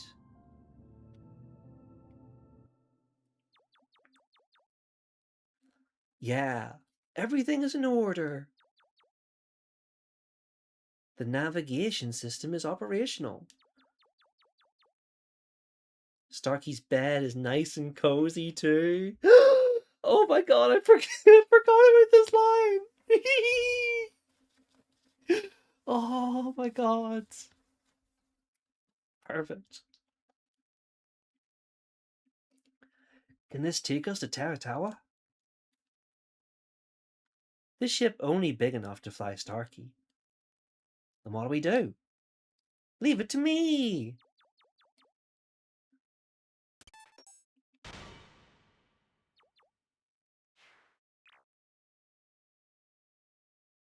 The engine may be a bit rusty, but otherwise perfect.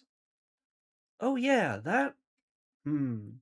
Maybe we can use this. Starkey may be able to scrunch up more stuff. Starkey will come back later. Easy does it. What's this?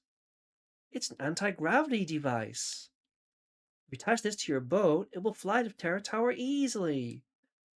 All we need now is a facility to install it. Remember there was a dock inside Chronopolis. Alright, let's be on our way to Chronopolis.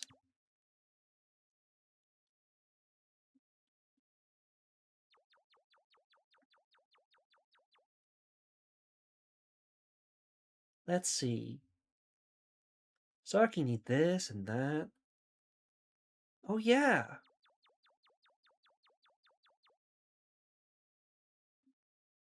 This should do the trick. Oi, all you have to do is load that thing in the boat, right? What are you talking about? We need to attach a stabilizer to keep the auto gyro from spinning out of control. Oh, I don't get it. But just hurry it up, okay? Time to get to work. Phew, Starkey, I'm done. See, all you did was load it on the boat. Negative. Look at him balancing on his head.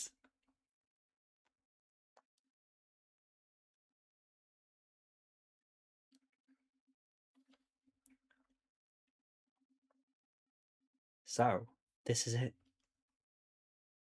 Never expected our encounter to turn out like this, did you, Serge? Why were we born? Why do we live? That's what we're going to find out with our own eyes.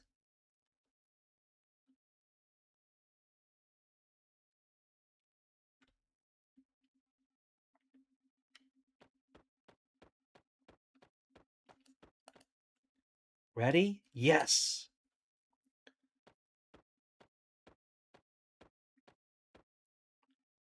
Let's do it!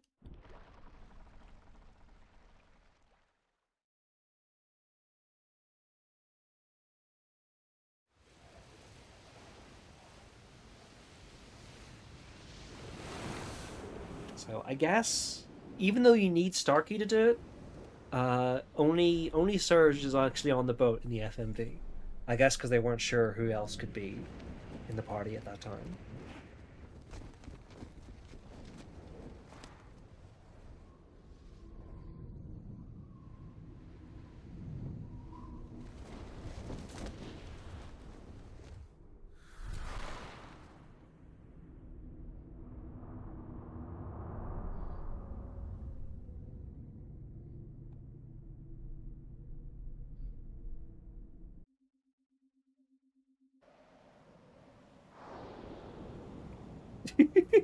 It's true, they didn't have the time or budget to show you every single party member getting ferried up.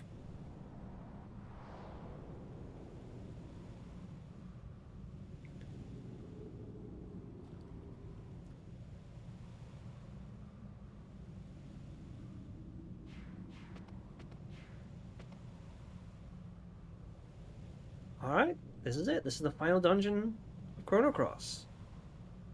Terra Tower. Well, we can't leave. In fact, I might just do that. Real quick. No.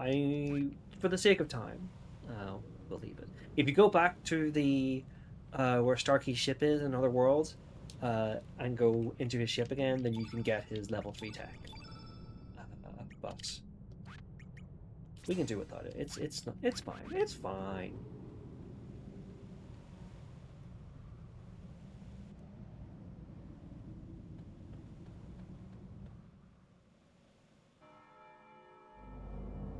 The ochre lands have dried up and withered. Is it your will to choose destruction?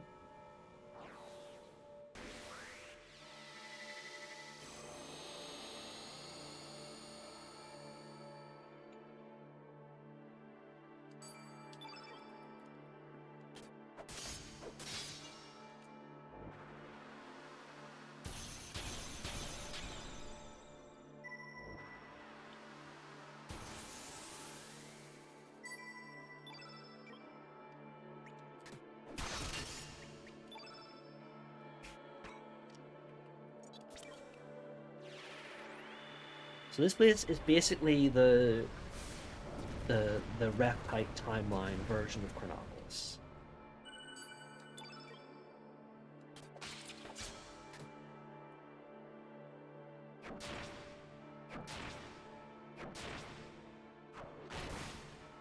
And they even have robots of their own in Dinosaur Timeline.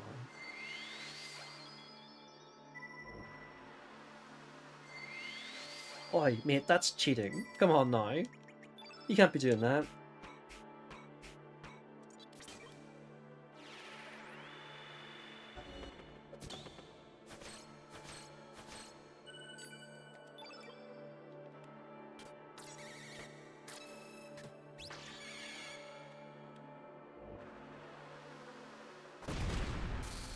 These are also the first enemies in the game that will use the Omega elements, which are basically just the most powerful offensive spells outside of summons for each given element.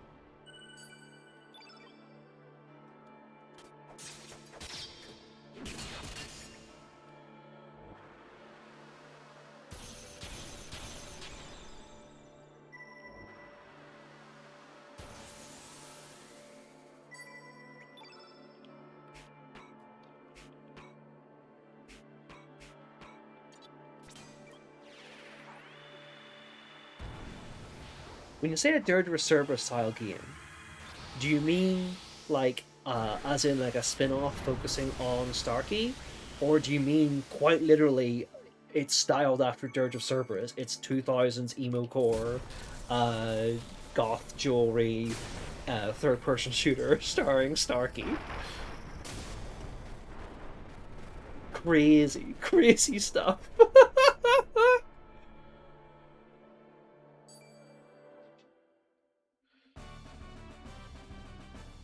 Starkey meets his, his evil, the anti-Starkey, and they're causing trouble, and so he has to become like anti-Starkey in order to save the day.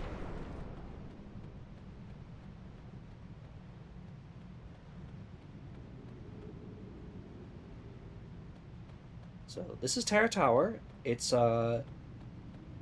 pretty blatantly unfinished, I gotta say. Uh, you can even like there is like low, pretty noticeably low textures and stuff on this map, this battle map.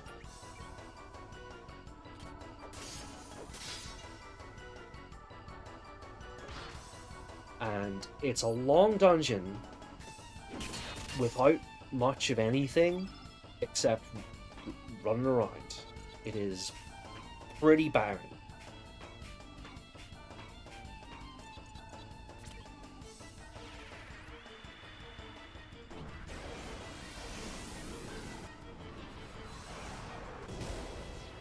So, while we're here,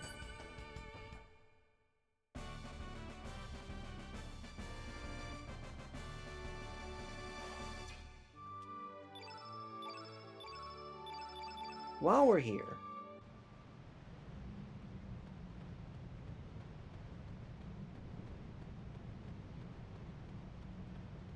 I have a little pet theory on Chrono Cross, namely about fate. And what's the deal with the records of fate and us using the records of fate and us killing fate? My here's my contention. Uh, what is presented that Fate wants is the Frozen Flame. It just wants to keep the Frozen Flame, maintain the status quo, maintain control uh, over um, over El Nido, and you know, Lynx is like their avatar that they use to get back control of the Frozen Flame, because in the thunderstorm, uh, the Frozen Flame like chose Serge, and meant that the Fate was locked out of the Frozen Flame. Now, I do think that Fate does want the Frozen Flame. I think it's been whispering to uh, Fate. I think that has affected it. But I also think that uh, there is a line that uh, you'll be forgiven for not remembering it. After you defeat Miguel in the Dead Sea section, there's a line that is not attributed to any character in that scene, which I think is something along the lines of, I love you so much, that is why I sometimes desire to smash you to bits. And I think this is kind of that. I think my belief is that that is Fate talking. I think Fate has this weird kind of twisted love for Serge and the people of El Nido, as like this like twisted parent figure, because it's raised them like they are Fate's children in many senses of the word.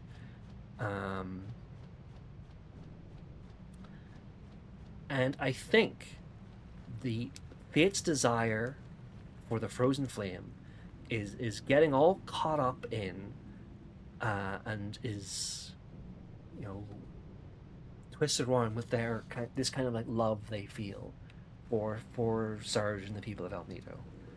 So I think my feeling is that when Fate compartmentalize themselves, because we know that they are compartmentalizable because of the Prometheus token, and put a part of themselves into Lynx to do their bidding. That was the Lynx that was didn't have a complete understanding of Fate or their emotions. I think Fate wanted you to kill them. I think Fate was baiting you the entire time. I think they were setting up The way they went about it was, they were constantly taunting Serge, making alliances for Serge. Uh, I think Fate is doing like you know, I think it's doing like a God Emperor of Dune thing, or like a Zero Requiem, where it is constructing itself as an antagonist to be finally killed, that because it can't kill itself, so that humanity can finally be free of its influence. That is my read on Fate. They are like a uh, this kind of twisted like mother figure that wants its children to kill them so that they can so that their childhood could end.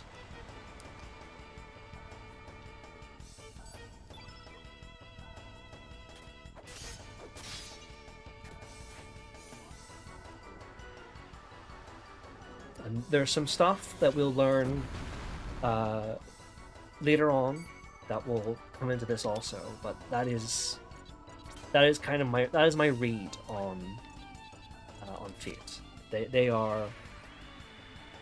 They're big game for all of this, and the reason why they don't stop you and brainwash you with the records of Fate is because they want the frozen flame, and they also want you to kill them and take the frozen flame off them.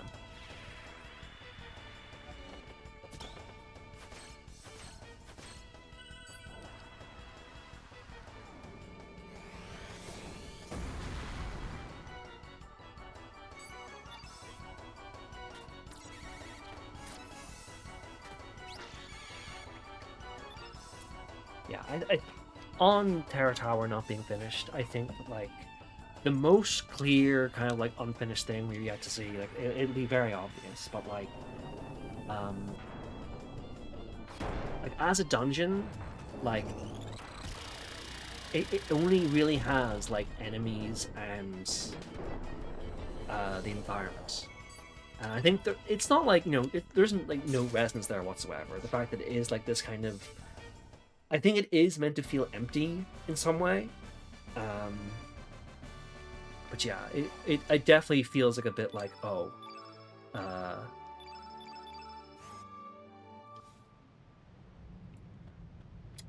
because as long as they're alive, they physically cannot stop. They are enthralled by the flame. They unless they are killed, that is the only way out of the current status quo.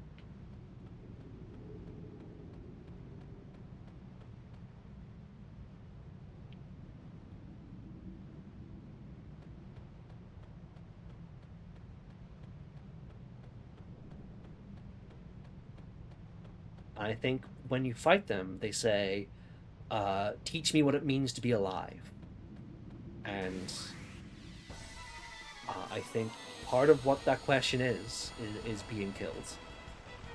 I don't think the Lynx part of it was entirely cognizant of this.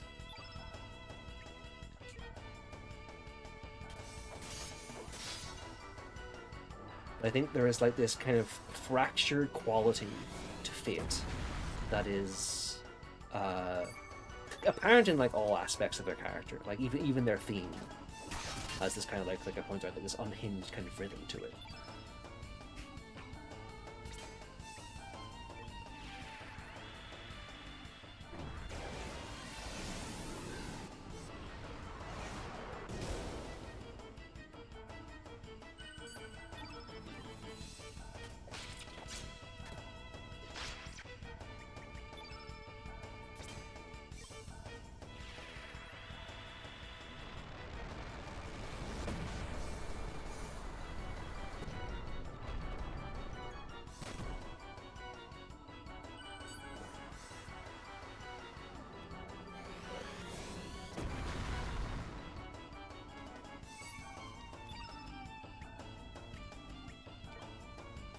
I don't think so. I think that uh, I think they are a fatalist, hence the name Fate.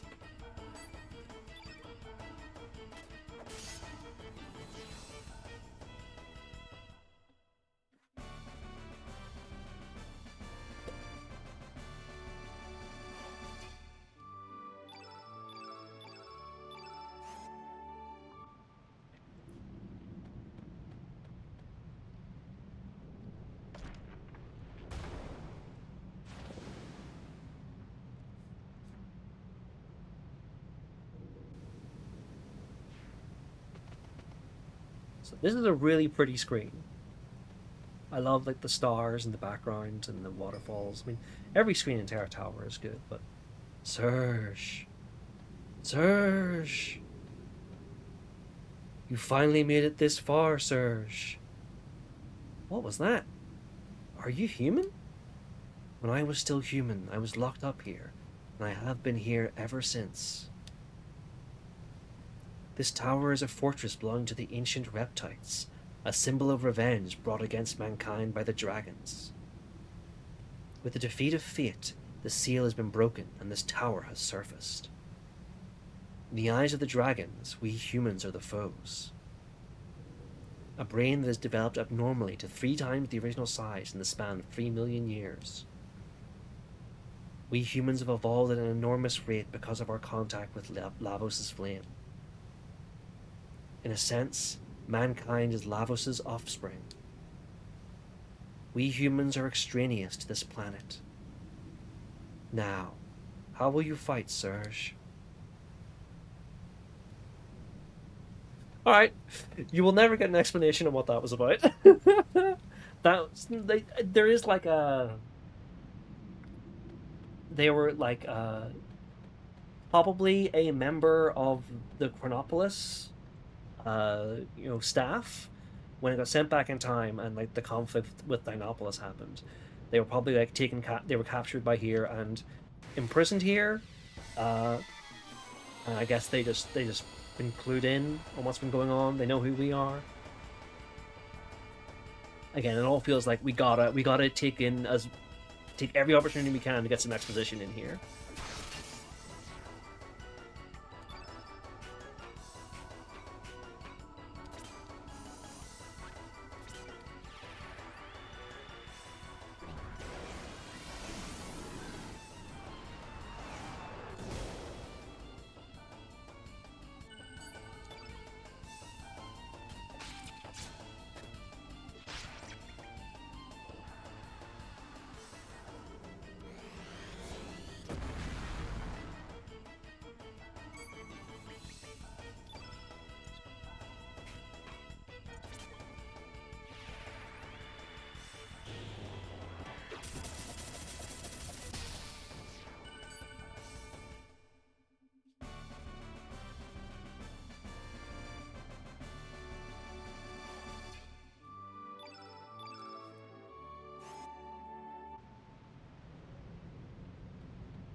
There is something like really kind of something that really hits about, we've heard like the vengeance of the dragons beginning and this place rises from the earth.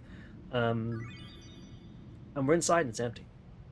Like there's some animals running around, some little creatures, but like there's like a powerful emptiness to this place. There's no music playing right now, it's just this like echo.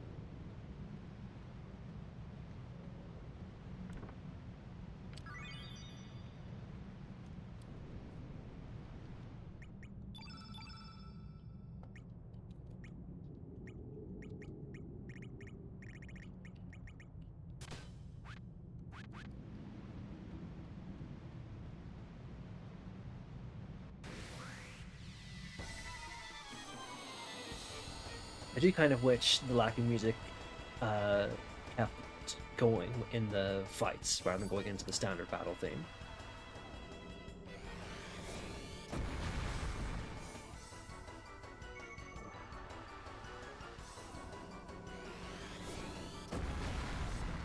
Like regardless of intention or budget or anything, I think like the emptiness of Terra Tower is like very impactful.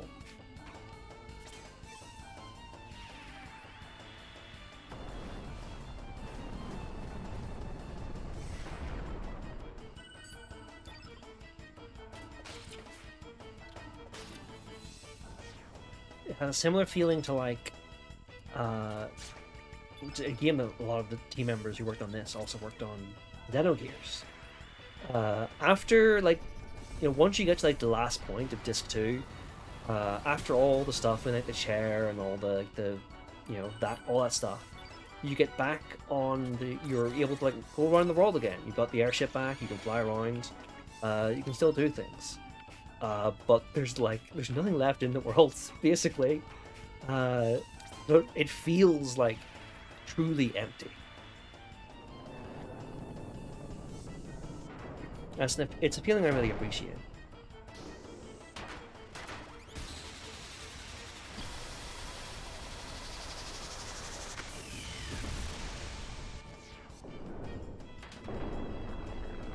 The ultimate enemy of nature, represented by Terra Tower, is big mech from space.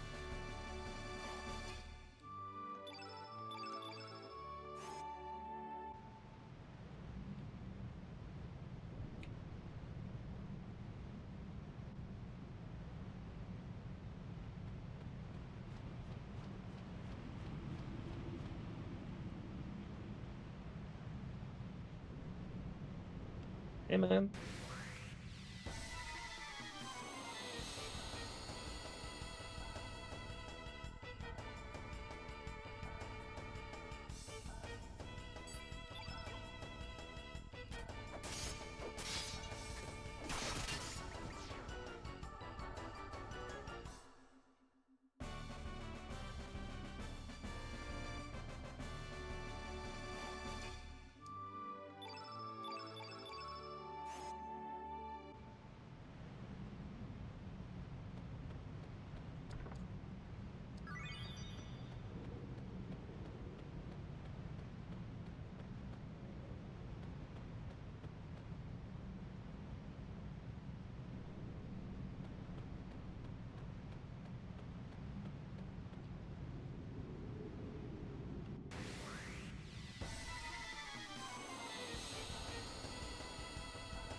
It is funny with Master Moon we can just like one shot those guys.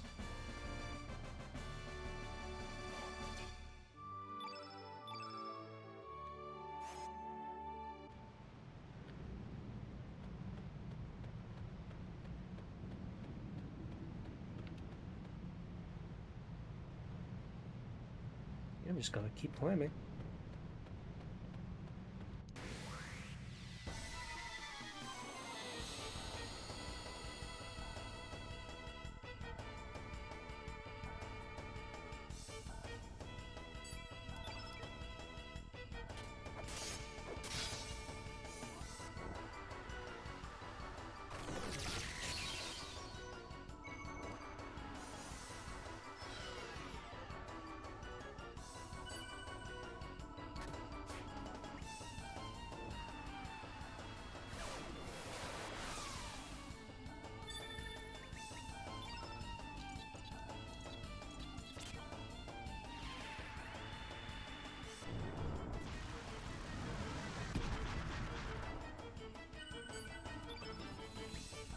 Oh, we've got these little guys as well. Cytoplasms.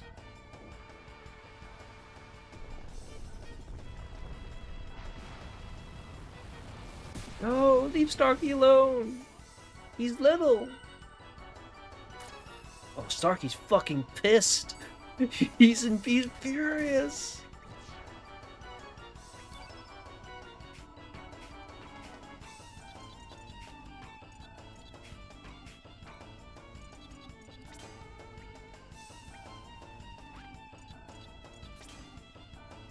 That one's still...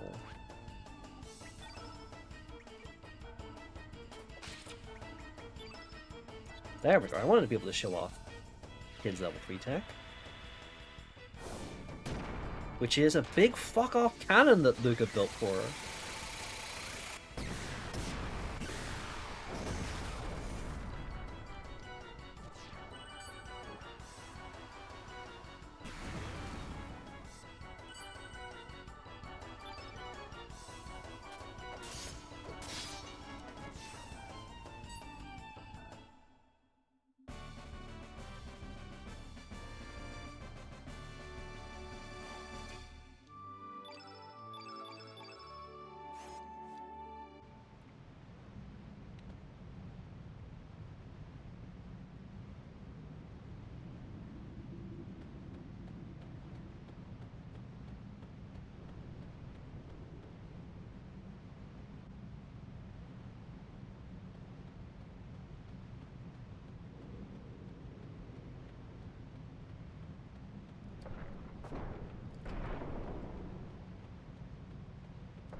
all the way back here. We're going to nip through here. We're going to switch Starkey out for another member of the party. Starkey, you've served us well. You've been an excellent little boy. But we've still got a long way to go.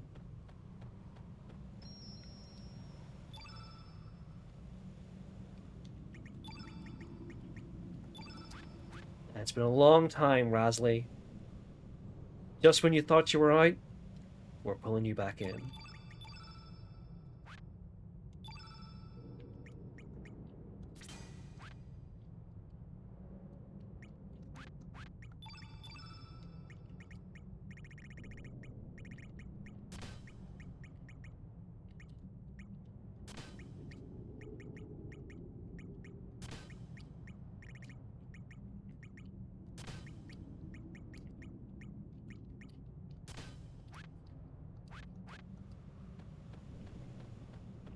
I don't know if you noticed there, but Rasley now has like 68% evasion, which is pretty crazy.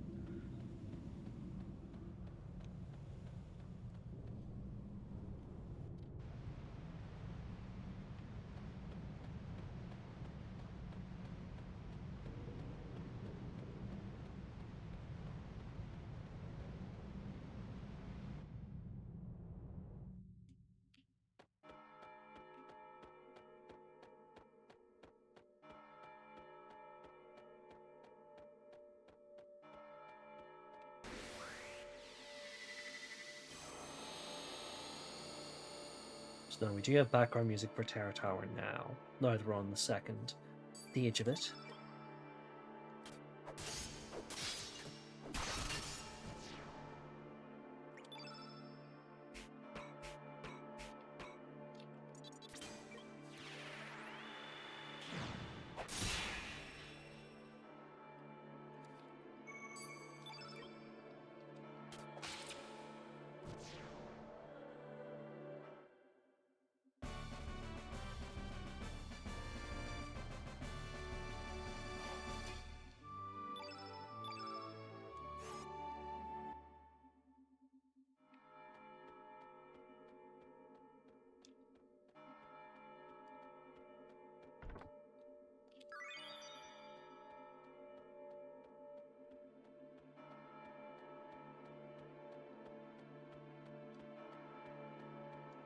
Oh yeah, it's been a minute. We're preparing another one of these things. Many have bled, suffered, and perished. It is your turn to die.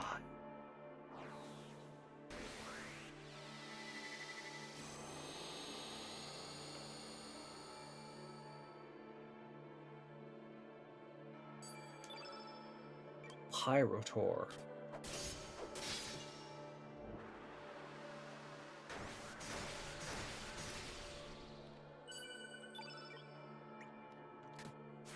Man, don't hit me with a wave of sadness.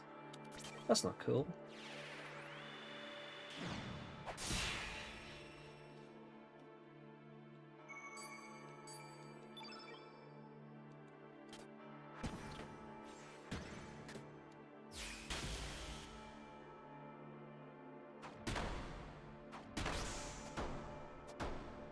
Oh, that's actually quite a lot of damage. Good lords.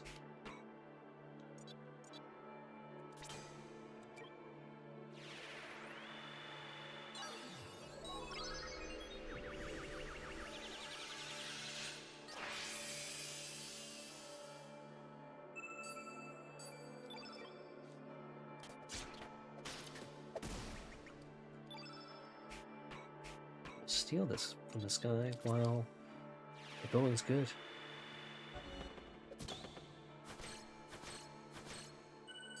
Kid's only been back a little bit, and her hit rate for stealing is like better than Fargo's was for like the entire time we had him in the party. Christ, this guy is not fucking around in the damage department.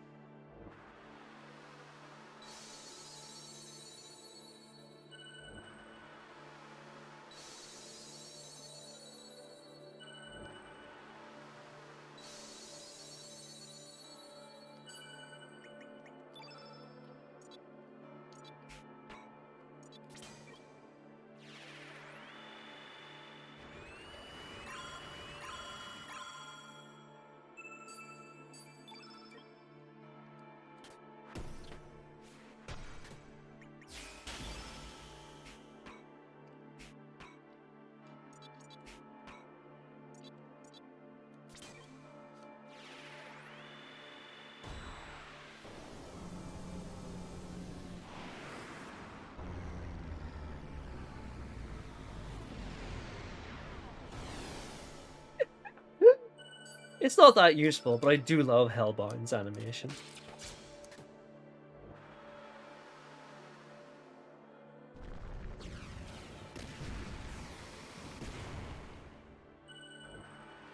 Ain't shit, buddy.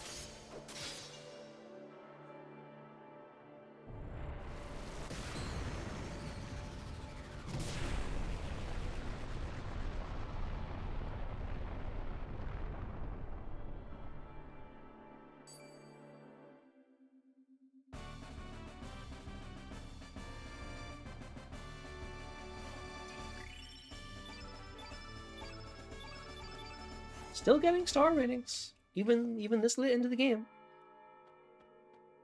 Star ratings, star levels, I should say.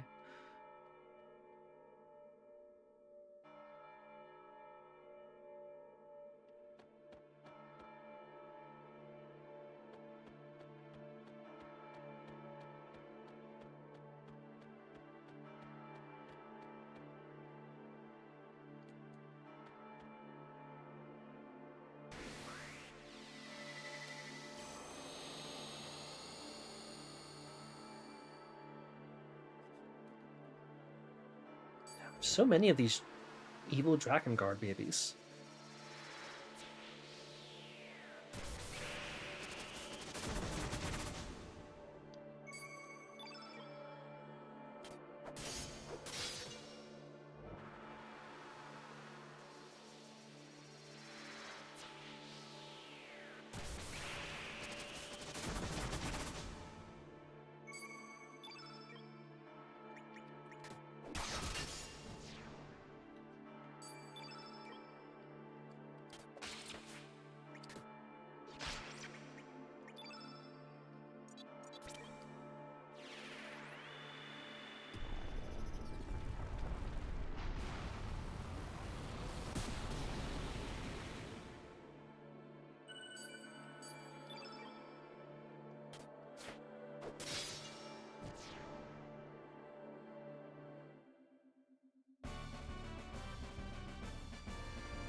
So how's everyone's Wednesday evening?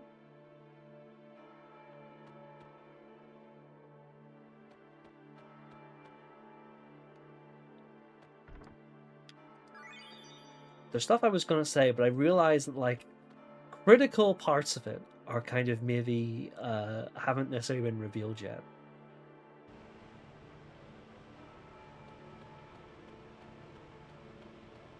Okay, we're I think it's the next room where we're gonna get some more deets. All these rainbow shells, use them and materials you get from killing people with summons in order to make rainbow equipment. You don't need to get it unless you are for another purpose. But we will revisit that. Could this be a wipe of mana? What's going on?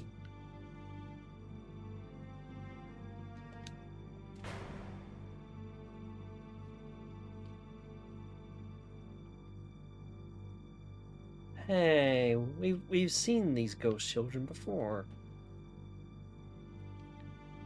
Welcome. It's good to see you finally made it here. I have been expecting you, Serge. Where are we? Is this Viper Manor? This is a space that does not exist. But don't mind that. More importantly, I have something I must explain to you. Who are you? Oh, my name is Balthazar. In the ancient magical kingdom of Zeal, I was known as a Sage of Reason. Well, that was up until the Queen of Zeal attempted to harness the power of Lavos. Let's just say things got out of control, and Lavos created a dimensional vortex that threw me far into the future. There, I seized the opportunity to study the science of the future. I was then able to apply that to the knowledge I brought from my own era, including magic, which was long lost in the future. Anyway, this led me to make huge progress in the research of time. Well, that research led to the creation of Chronopolis and to the time crash. You might think I really blew it, but perhaps it was really my finest hour. Ho ho ho. Anyway, I created a compact time machine that I dubbed the Neo-Epoch. I used a time warp to this age to learn of Chronopolis and Fate's plans, and to see how things were turning out. Terra Tower is really a city of the Reptites, from another dimension's future. It was originally Dinopolis, the castle of Azala's descendants, who achieved an evolution much more intimate with our planet. Dinopolis was drawn into this dimension's past about 10,000 years ago. This was done so that it would serve as a counterbalance against Chronopolis, which Lavos pulled here.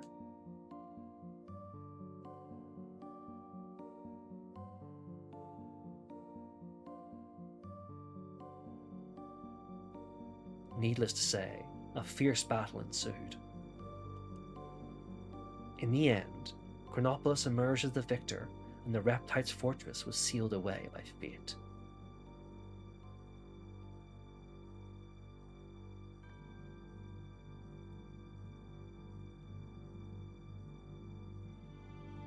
More important now is the role the dragons play in all of this.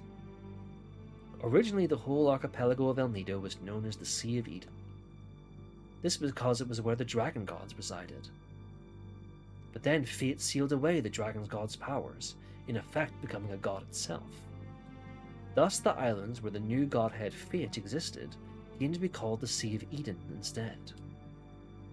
Perhaps you didn't realize it, but you were used by the dragon gods to eliminate fate.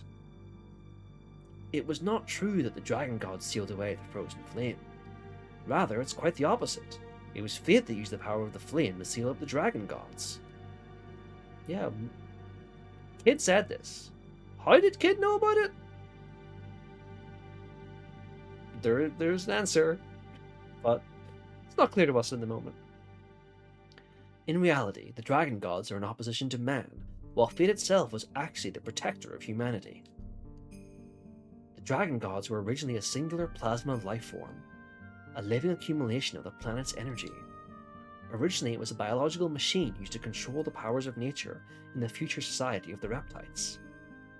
In order to control the natural energy itself, Fate divided the one dragon god's entity up into 6 weaker plasma life forms, then scattered them across the land and sealed them away. Their dragon-like appearances are just pseudo-guises, temporary forms so that they can appear in this dimension. All that changed when Fate was vanquished and its power hole was eliminated. At that moment, the 7 dragons who had been rendered almost powerless and forgotten traveled across the dimensions to reunite into a single entity. 7 dragons? I thought there was only 6. There were 6 dragons you knew of and 1 more hidden dragon you didn't. Like the second moon that once was lost but later was found. Although the same planet, my world, didn't have 2 moons. Look up at the night sky now and you will see 7 celestial bodies, 5 stars and 2 moons. 5 brother stars that correspond to the 5 colored dragons ruling the godlike gods over the night skies. 1 moon that corresponds to the white sky dragon, and another darker daughter moon to counterbalance them.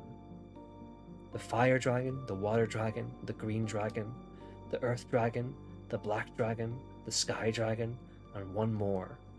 Final dragon, the dark moon dragon, the one who was to work to free the other dragons from their bondage by the Fate computer. The child the others created on the night of the electric storm, who temporarily caused Fate to loosen its hold on them. I believe you knew her as Harl. Unbelievable! The dragon gods were the essence of nature on this planet. Perhaps we consider what's happening as our plan's vengeance on us, to finally sweep away the unwanted humans from the face of this blue planet. First it was fight, now it's the planet? Or vice versa. But either way you look at it, now is the time to set things right. The future of mankind, the destiny of this planet, everything depends on the next battle you will fight. But unfortunately, the time for us to part has come. Hey mister, is that the Chrono Cross you guys have there? The Chrono Cross, the melody and harmony. It has the power to cross space and time and unify people's thoughts and feelings. It is the power to transfer memories. By using it as an element, it has the power to draw on the sounds of the 6 colored elements to produce a healing harmony. It is the power to combine the sounds of the world into one melody.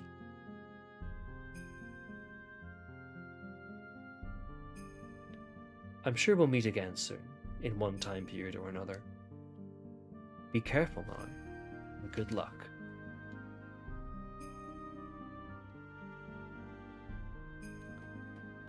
So if I remember correctly, there is like people find stuff from the game files referring to like Chronopolis, not Chronopolis, Dinopolis, and like map data, and people have suggested that perhaps like at some point in development, Dinopolis is going to be a bit more than just Terra Tower, and there will be a bit more stuff happening. Yeah, don't know if that's true, but that's something I have heard said.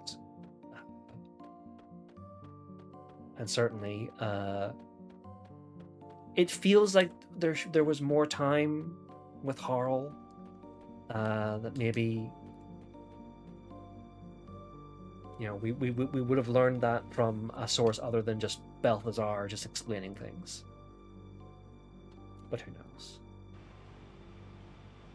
But yeah, that's why Harl is called Tsukiyomi in Japan. That's well, what she's called there.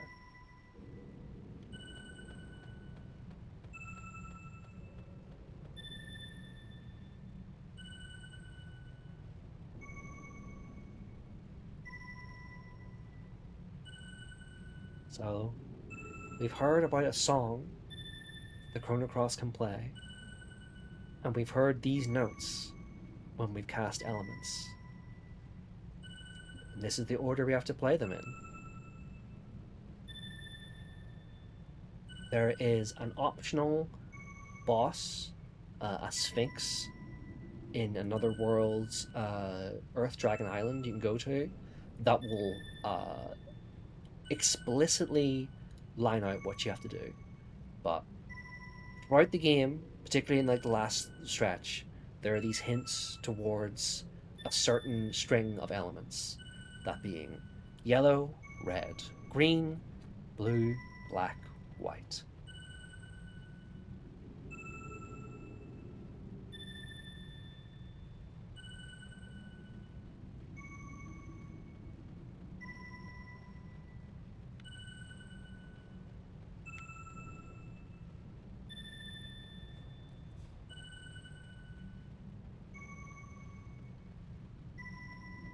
I think this treasure chest was put here almost entirely so you could have to like be in this room and listen to that that tune.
Hey, another one of these bosses.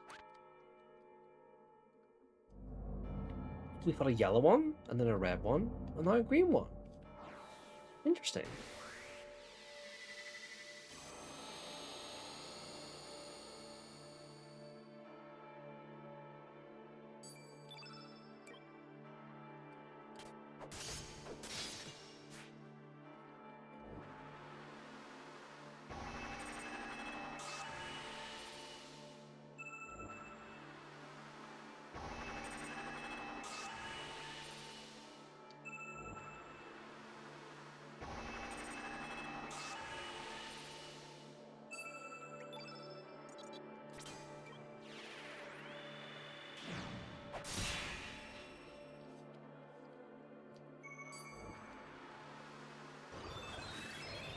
Heal plus.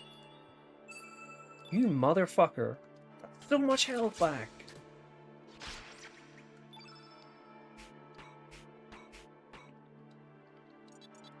So, here's another thing I wanted to sort of like observe.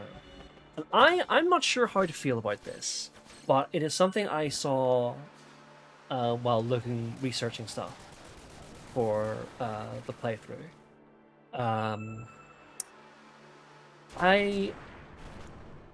Does Lynx know that Harl exists? And my first thought was like, well, of course, they're like working together. But like, are they? The only time we actually see them together, I believe, is like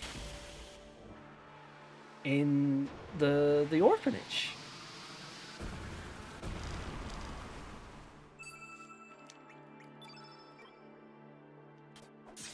Yes, this is the thing, is that the only time Lynx never speaks to Harl whenever they're together, and the only time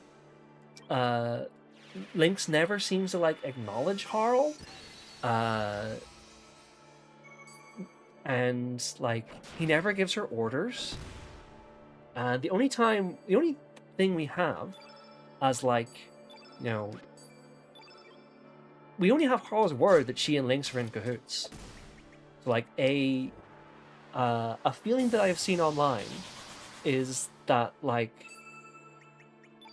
in the same way that Lynx uses like a Gayash to like mind wipe your friends when he steals your body, people are saying that like Harl is doing something to him also in order to play him to get the frozen flame and free the dragons.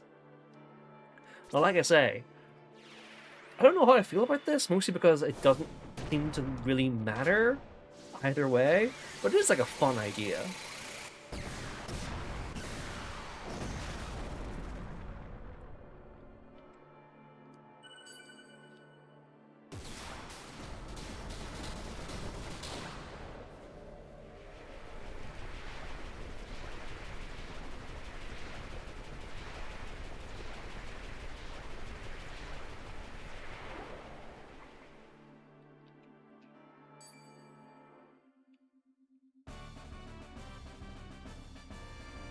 I think kind of like, you know, our last conversation with Harl, where she was like, you know, would you choose the world or would you choose me? You know, we now know what that was what that was about. Is, you know, I am a creation of the dragons. I am compelled to do this, even though I don't really want to. And I like you, Serge. Would you like to be together, even if it means destroying the rest of the world? And she's like, nah, I know that's not going to happen.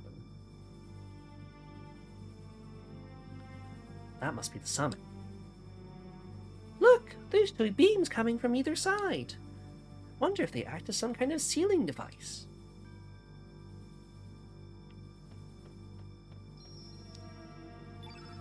Okay, so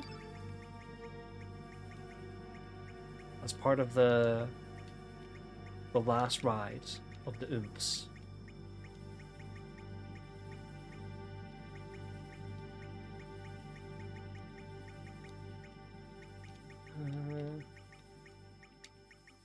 you know what, Mojo buddy, It's your time to shine.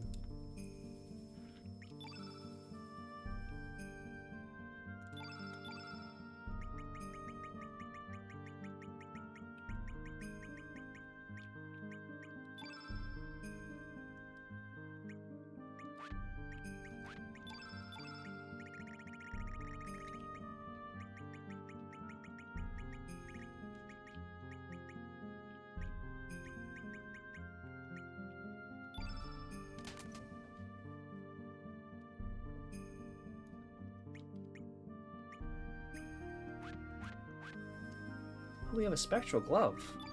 Oh shit.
Yeah, like, you know, it's compelling. Like,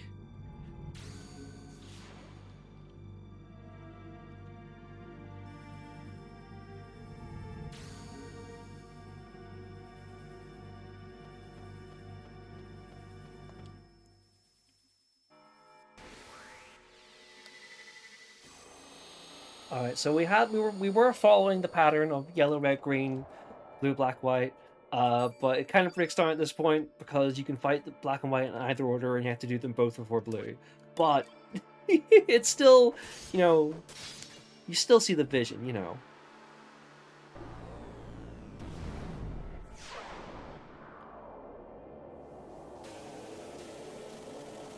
Also, Mojo is now called Mojoy after his little quest.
I didn't equip Mojo's level 3 tech.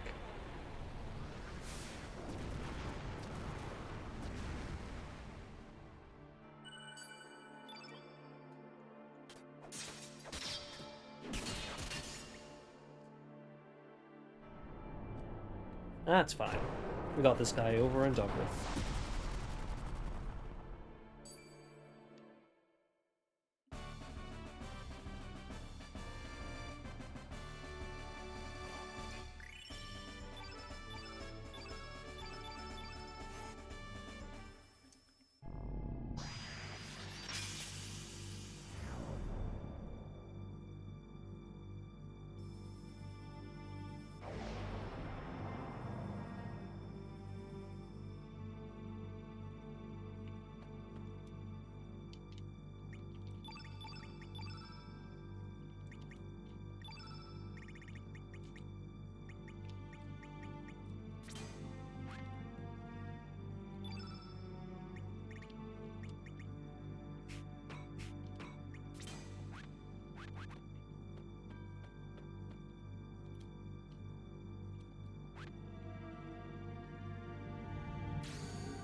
let's fight one more of these guys just to show off.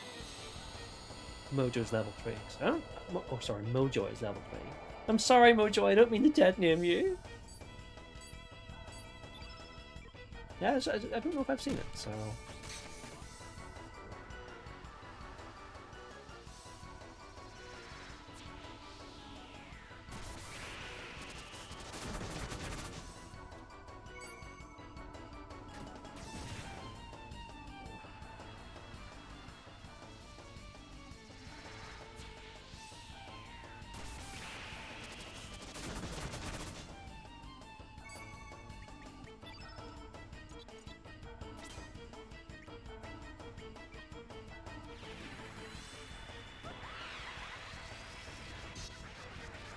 Oh my god!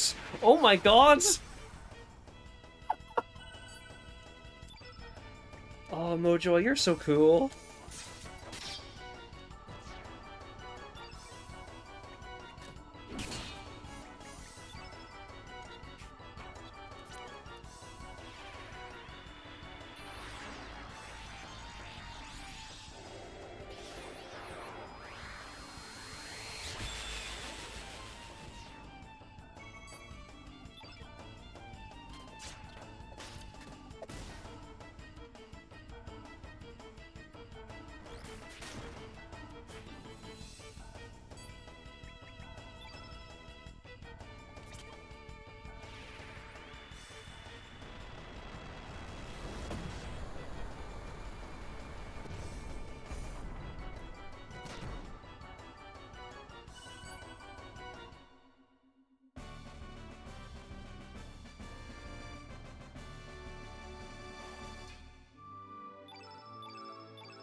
Alright.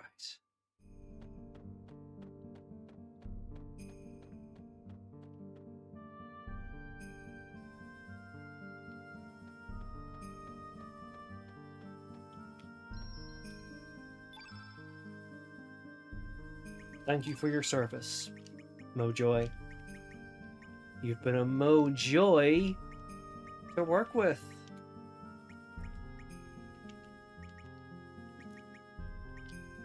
You know what? Yeah, let's bring Orla to the next one. Orla's been low-key oomph.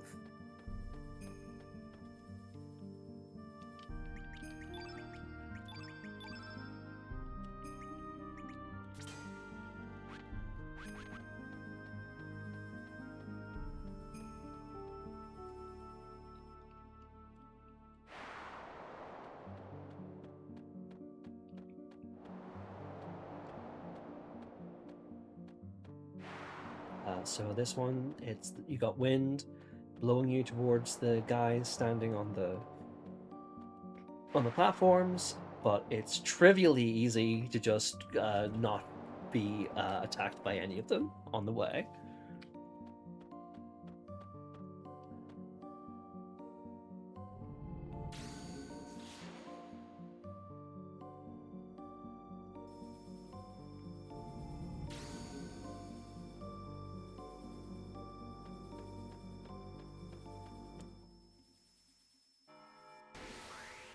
Alright, this guy I remember being pretty difficult.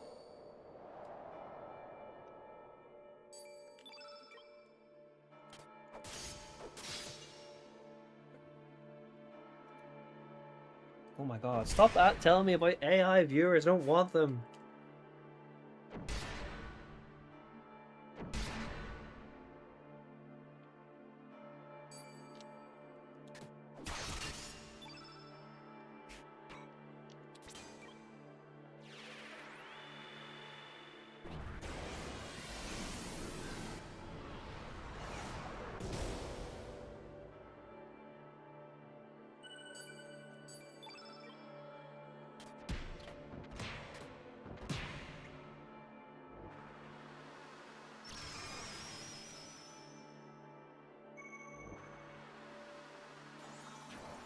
Uh-oh. Uh-oh.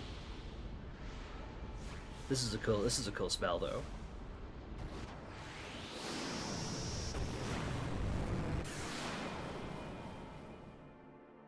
You know what, that's a fair amount of damage given what just happened.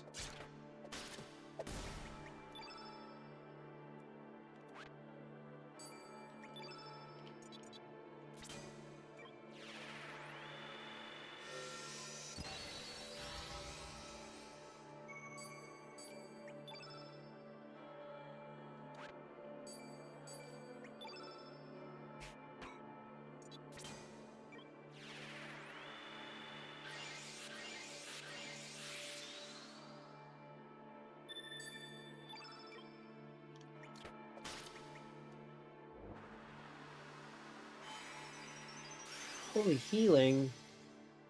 796? Oh my god, you guys are assholes.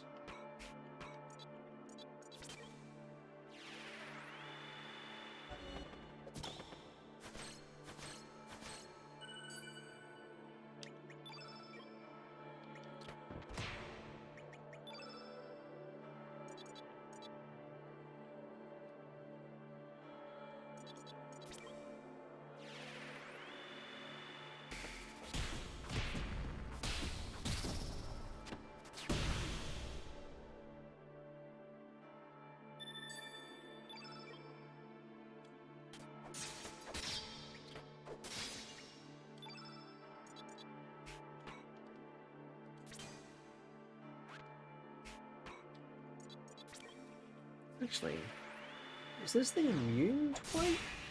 It's not.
Oh, I was hoping to be able to get some of the saints there.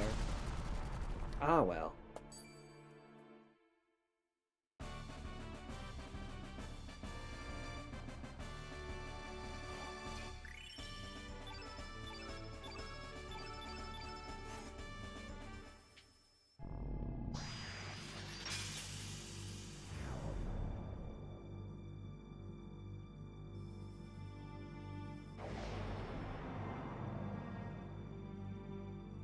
Alright, the path is clear.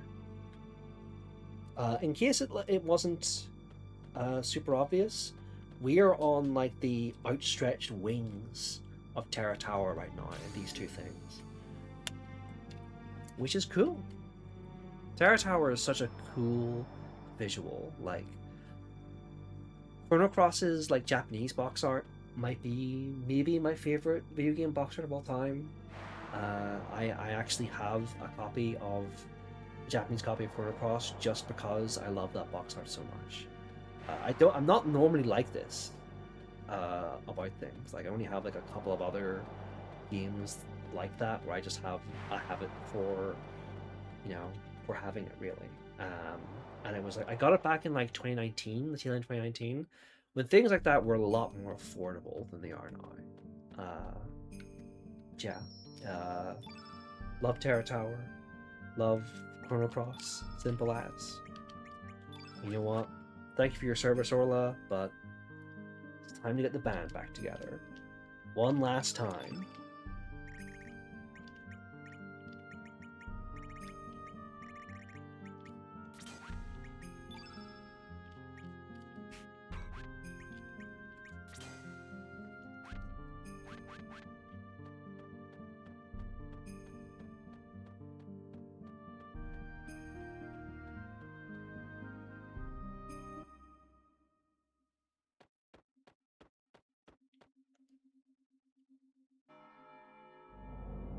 Disrespecting the origins of life. Mother Sea suffers. You must pay the price.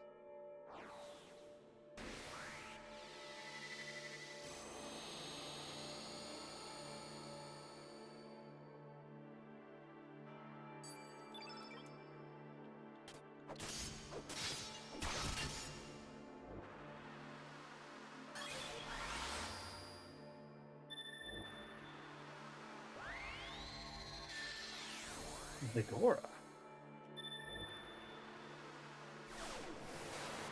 Yeah, I think I knew someone in university who took Vigora.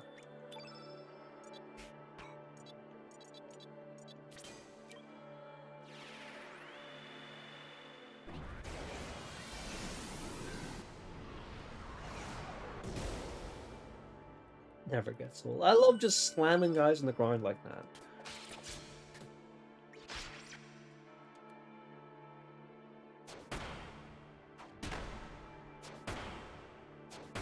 Hey, stop. Oh my god. Thank god Kid dodged that last hit. Oh, poop. Well, the winning streak was going to have to end at some point, I suppose.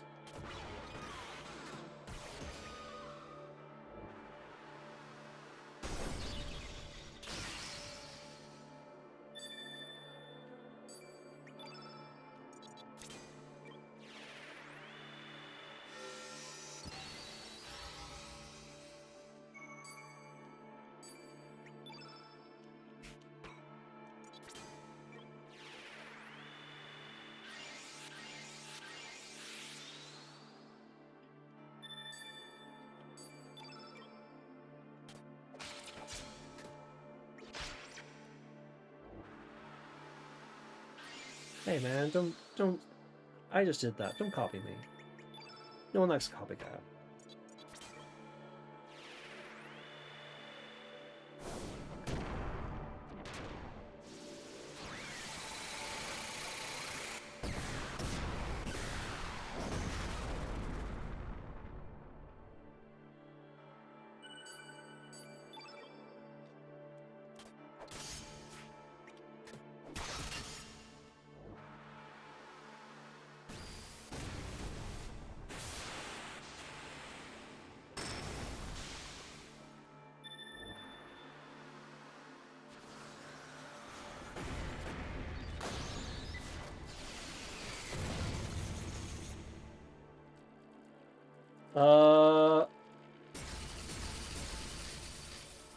Okay. I nearly had a bit of a panic there. Because this guy's a fucking cheater. He just uses like 10 elements in a row.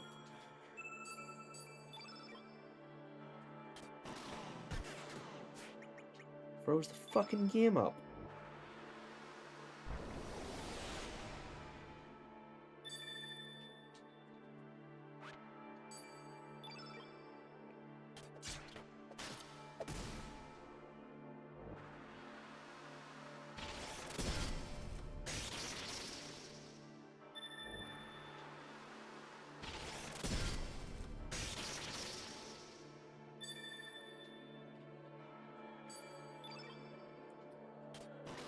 And now that we know that elements are a thing that developed by these guys, by the dinosaur dimension, I guess it does make sense that they have a mastery over element use that we don't.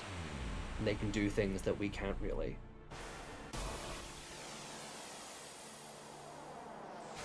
But hey, you can't do that. Oh shit. Whoops.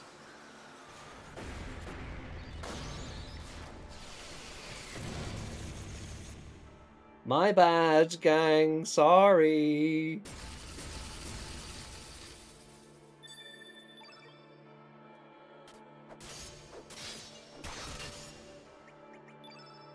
It's okay. Serge has corrected my mistake with that damage.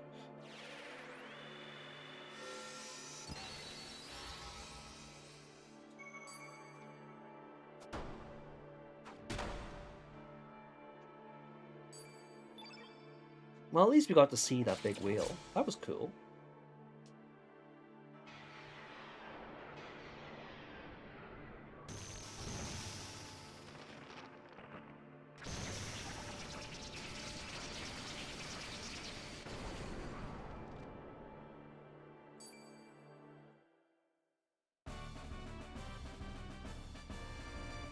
Oof.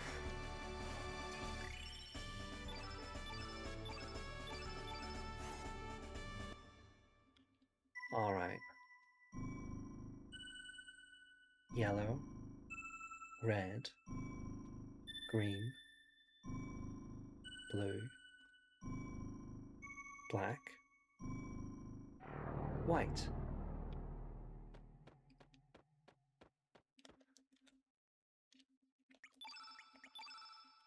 So if you have the Chrono Cross by that point, the thing you have to do is clear. Where you have to do it, that's not clear yet.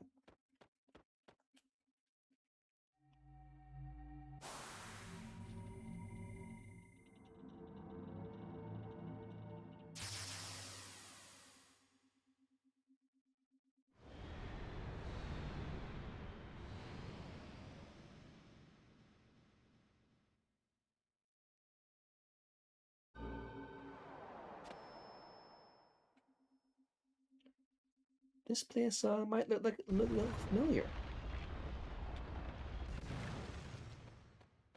The same layout as Sky Dragon Isle, just with all the foliage gone. Ah, help! Stop it! Kill me! Welcome, welcome, humans. Those who know the torment and joy of creation know also the pleasure and pain of destruction. Therefore, all the pass through here must be prepared to share the burden that I carry.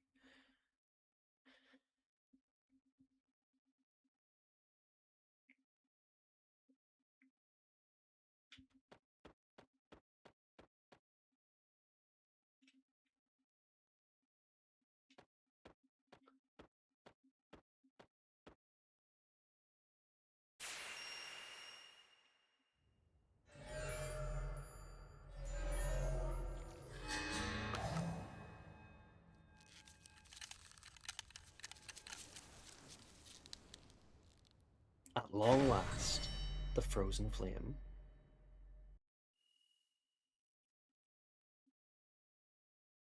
So this is the true frozen flame.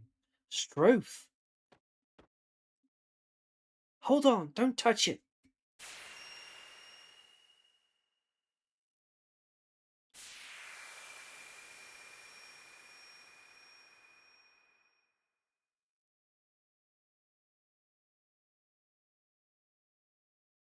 Is everyone okay? Bugger you! Us humans ain't gonna let you have your way any longer. Come on, show your bloody self.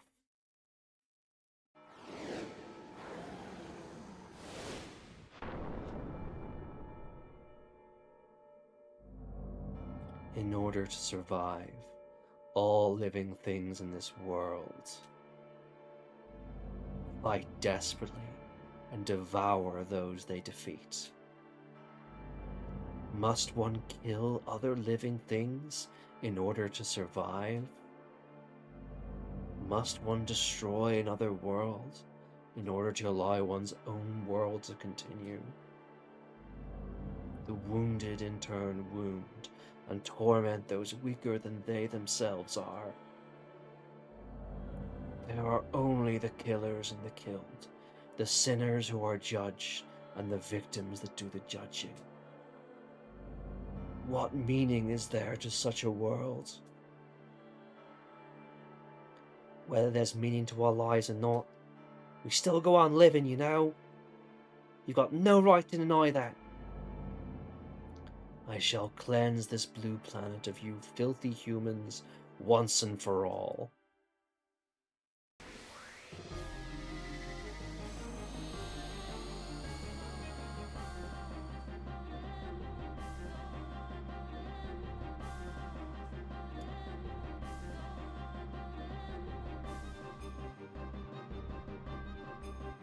This is kind of our final boss.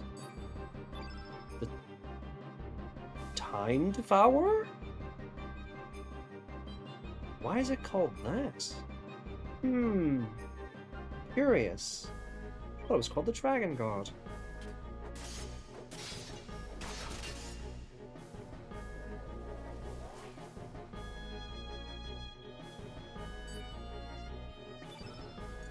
Attack backward, just like it hits its tail in you. It's so goofy.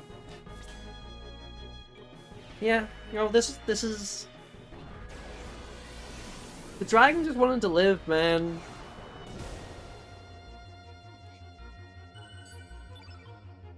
Like, sure, they're like full of vengeance and hate, but like, humanity did genocide them. Our ancestors did, you know, kill them all in a big war. I love that it still spins around when Kid steals something.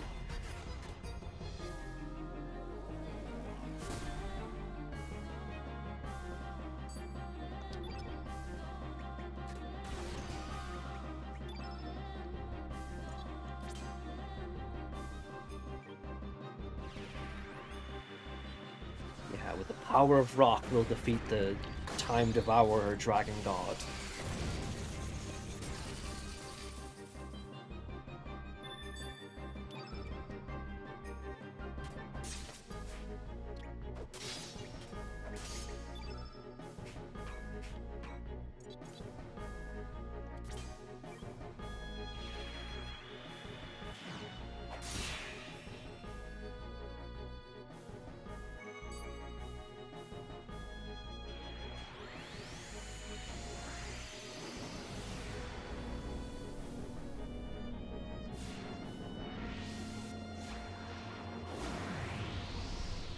Time Devourer does something I always love to see in a game, which is going through old locations for the final stretch. Specifically, the Dragon Islands, where we fought the dragons before. And in a specific order, no less. And it takes on the innate attributes of whatever dragon's home it ends up in. So if you're paying attention, you know exactly what order it's going to be using its elements in.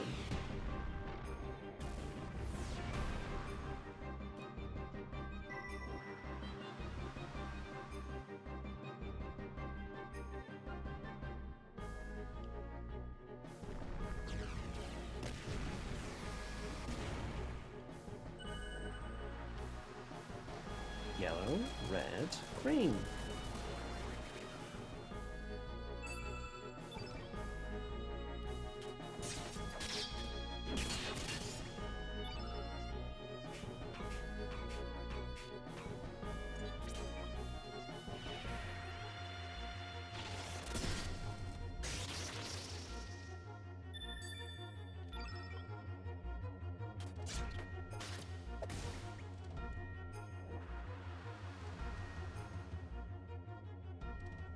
I hate the way the little gem in its mouth like protrudes forward.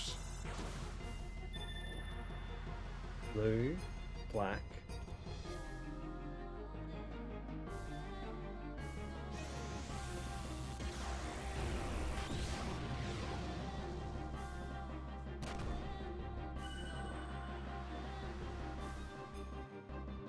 Thing about the you know, the element order here is that once you like are looking for it, it's really obvious where it shows up. But if you're not looking for it, it's so easy to like miss.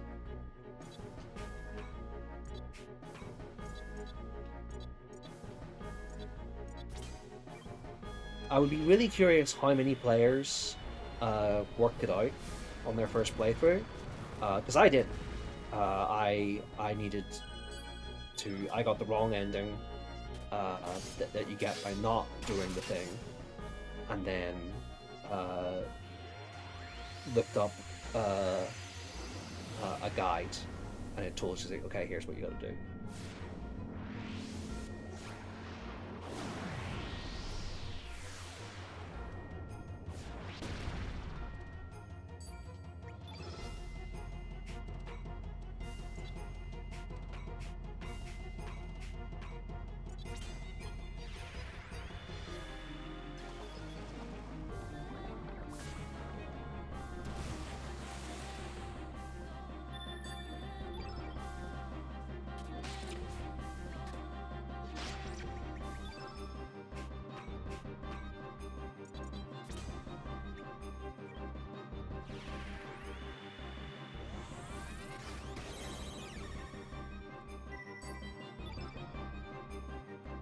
This is a pretty long fight, but it helps that the music fucking bangs.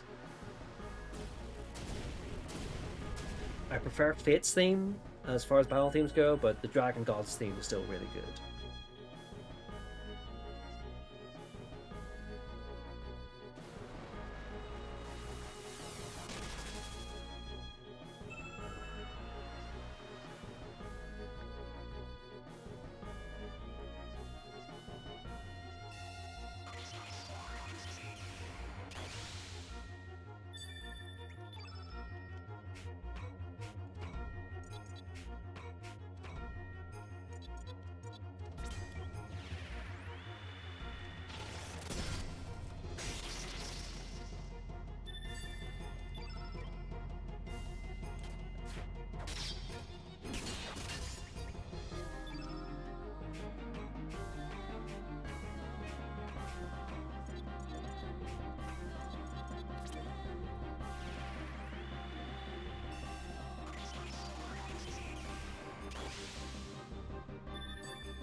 Oh, don't.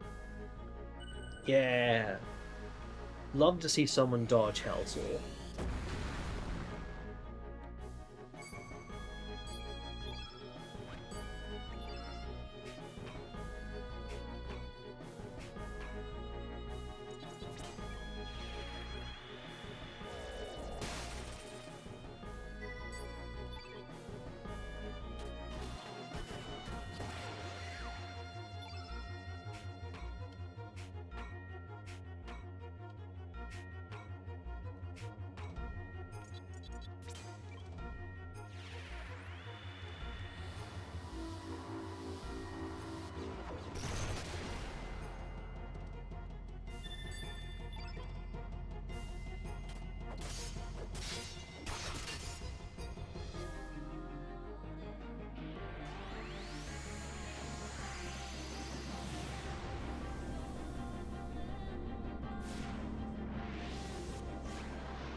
I wonder if it's possible to have defense so low that the arena switching thing attack actually hurts you.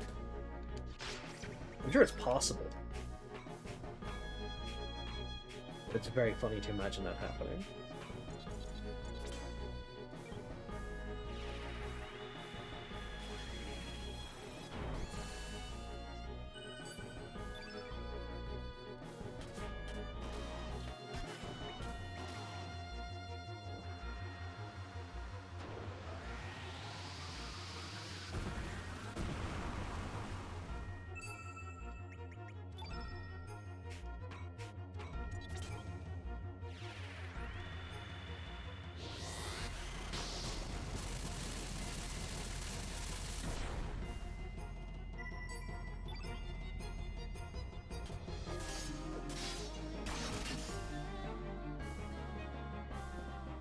Go for that one quick.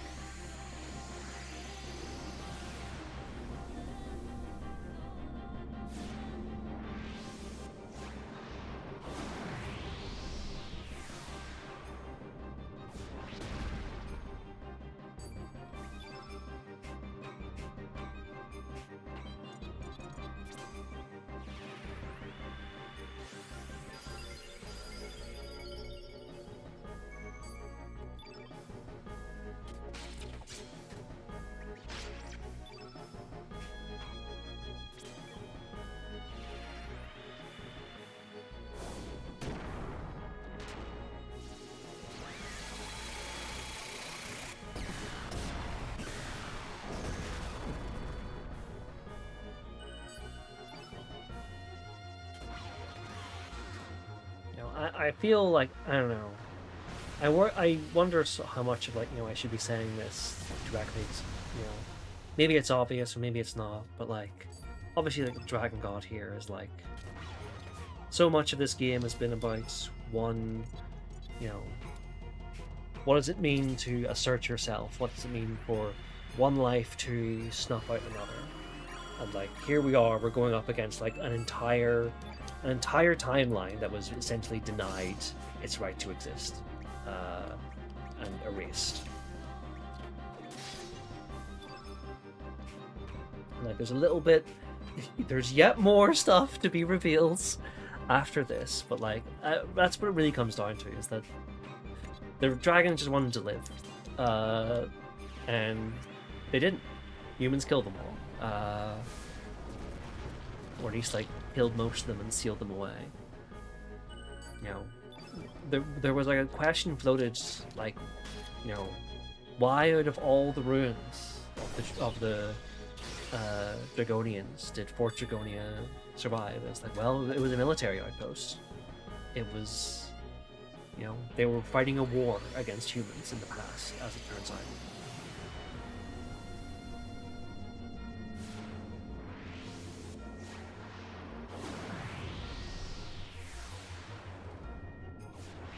And then Fiat repurposed it to, you know, store their stuff.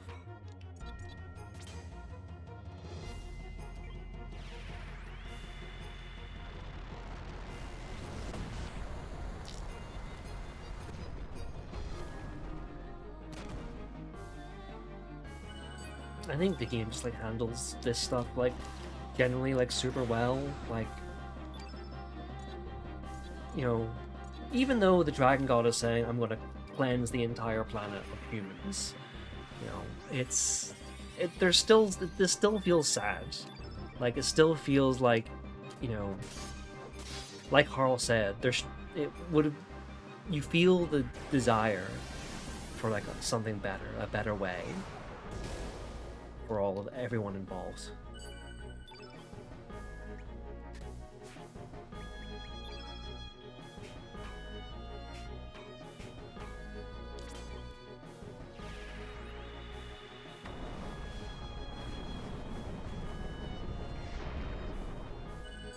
Oh, whoops. Forgot it's black and white.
Back to the roof of Terra Tower.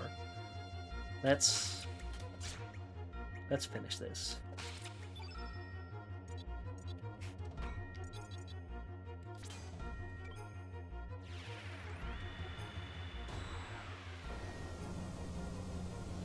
What does the Dragon God look like when it gets sucked in? Oh my god, it doesn't even get even remotely like close to getting fully sucked in. It's so funny.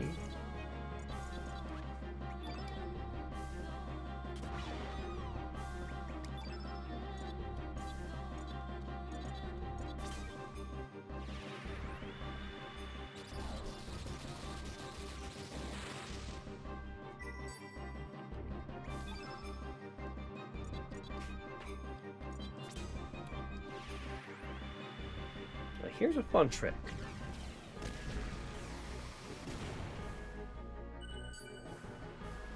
Oh, it didn't work. Never mind. I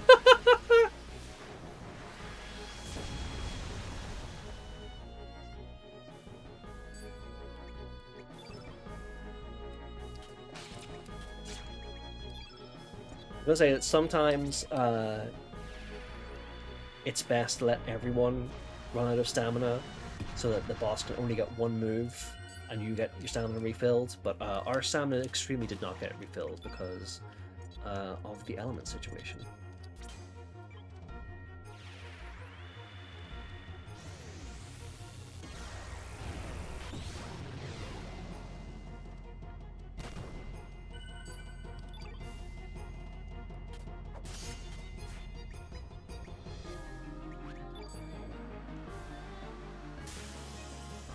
Ooh, ooh.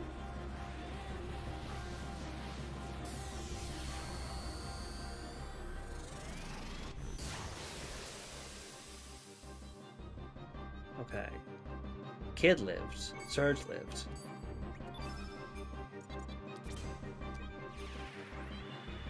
As long as Serge stays up.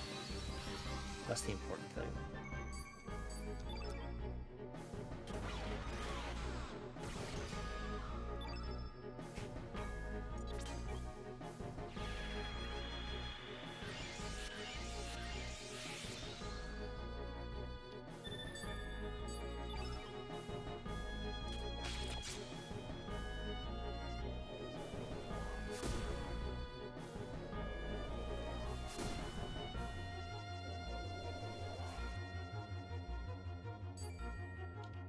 You know, you probably should have expected someone to miss, given how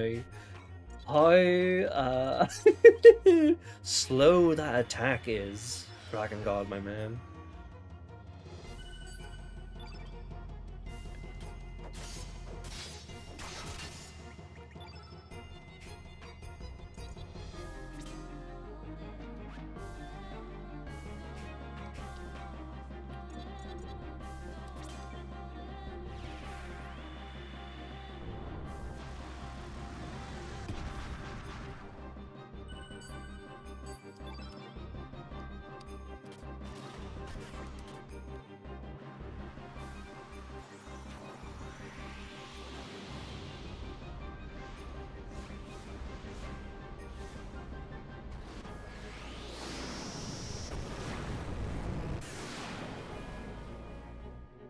Oh, grand.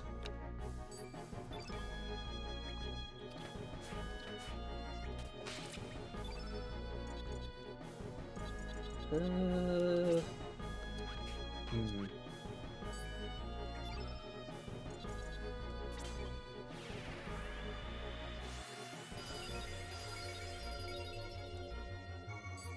Sure, Nikki, get her healed up.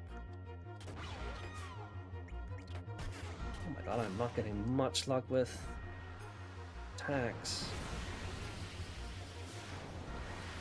Thank god I healed up. Ooh, 348. Jeez.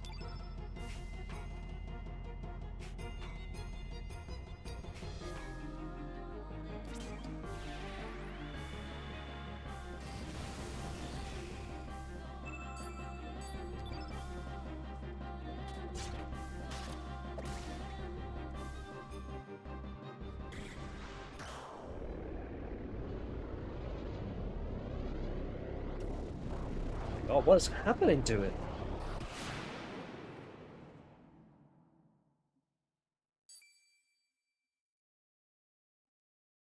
It's just kind of like warped away.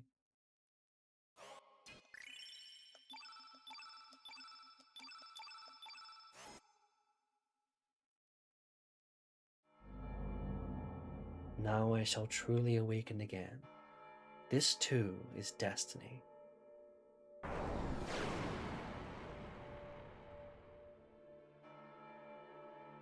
That thing, the Dragon God, is only a quasi-existence, a temporary form that the real Dragon God uses in order to appear within this dimension. The actual Dragon God was consumed long ago, in the distant past, integrated by the entity known as Lavos, in a time on the other side of the dimensional darkness.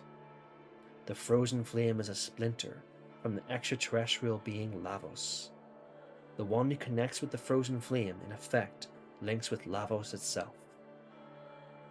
As the mediator between Lavos and living things, that one will gain extraordinary powers by binding with the new seed of destruction, the devourer of time. What in blazes is a devourer of time? Now, go to the places where time divided and weave the threads of time together again. Chrono Trigger. The devourer of time is a new life form, born out of the fusion of a life form from this planet with Lavos, who rests on the far side of the dimensional void. In the far-off future, when the fusion becomes complete, it will awaken. Then the devourer of time will begin to consume all space-time continua. Despair and hatred, to return all things to nothingness, that is what it desires. Here, take this with you. Serge received the time egg. That time egg will enable you to travel beyond space-time. The world is in your hands. Go, release the life that is imprisoned. No worries, Sam. It is very late. I'm lost track of time. I know I said this was going to be the end, but like, I'm kind of tempted to save it for later. But it is. There's so little game left to go. So I think.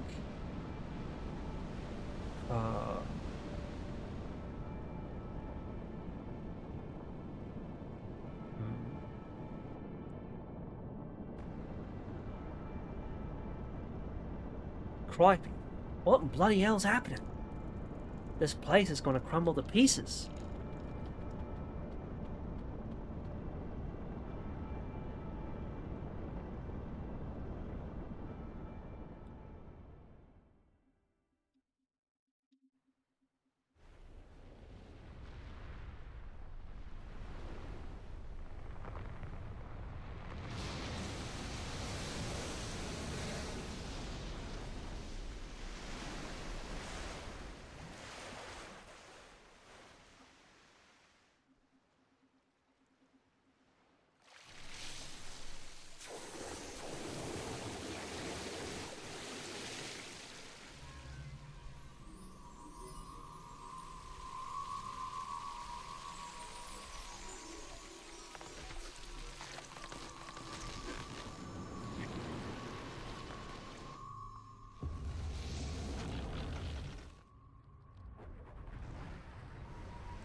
Cool.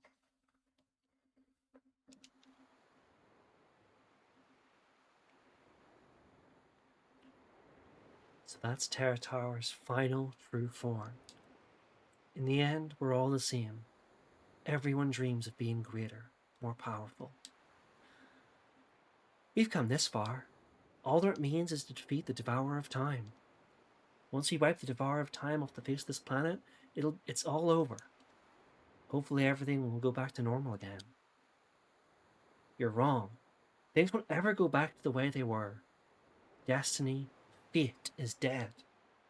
From now on, us humans have to choose our own way in life. We also have to take responsibility for the choices we do make. And something's got to be done about the way we go on hurting and killing one another. We got to settle our differences once and for all. Listen, what's really important is what we do now. The issue ain't whether we defeat that bastard or not. I'm afraid that, depending on how we go about it, we could lose out on gaining something real precious. So the issue is the way we fight. So where on earth is the real Devourer of Time? My guess is the key to finding it lies at that beach. That's where this whole thing started. It's also probably where this whole thing will end.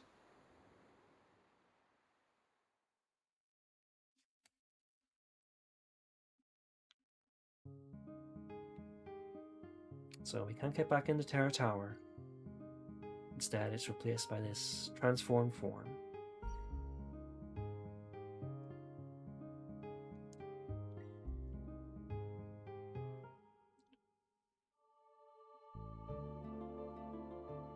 And I think I've decided I'm going to leave it there. I know it's like so close to the end, but there's actually quite a bit of stuff I want to show off, like New Game Plus stuff and things. So yeah, I think we will reconvene next week. It won't be next Wednesday because I will not be here. But yeah, at the end of Chrono Cross for real this time. I will see you all next week. Yeah, thank you for coming out. Sorry for how late it was. Bye bye, everyone.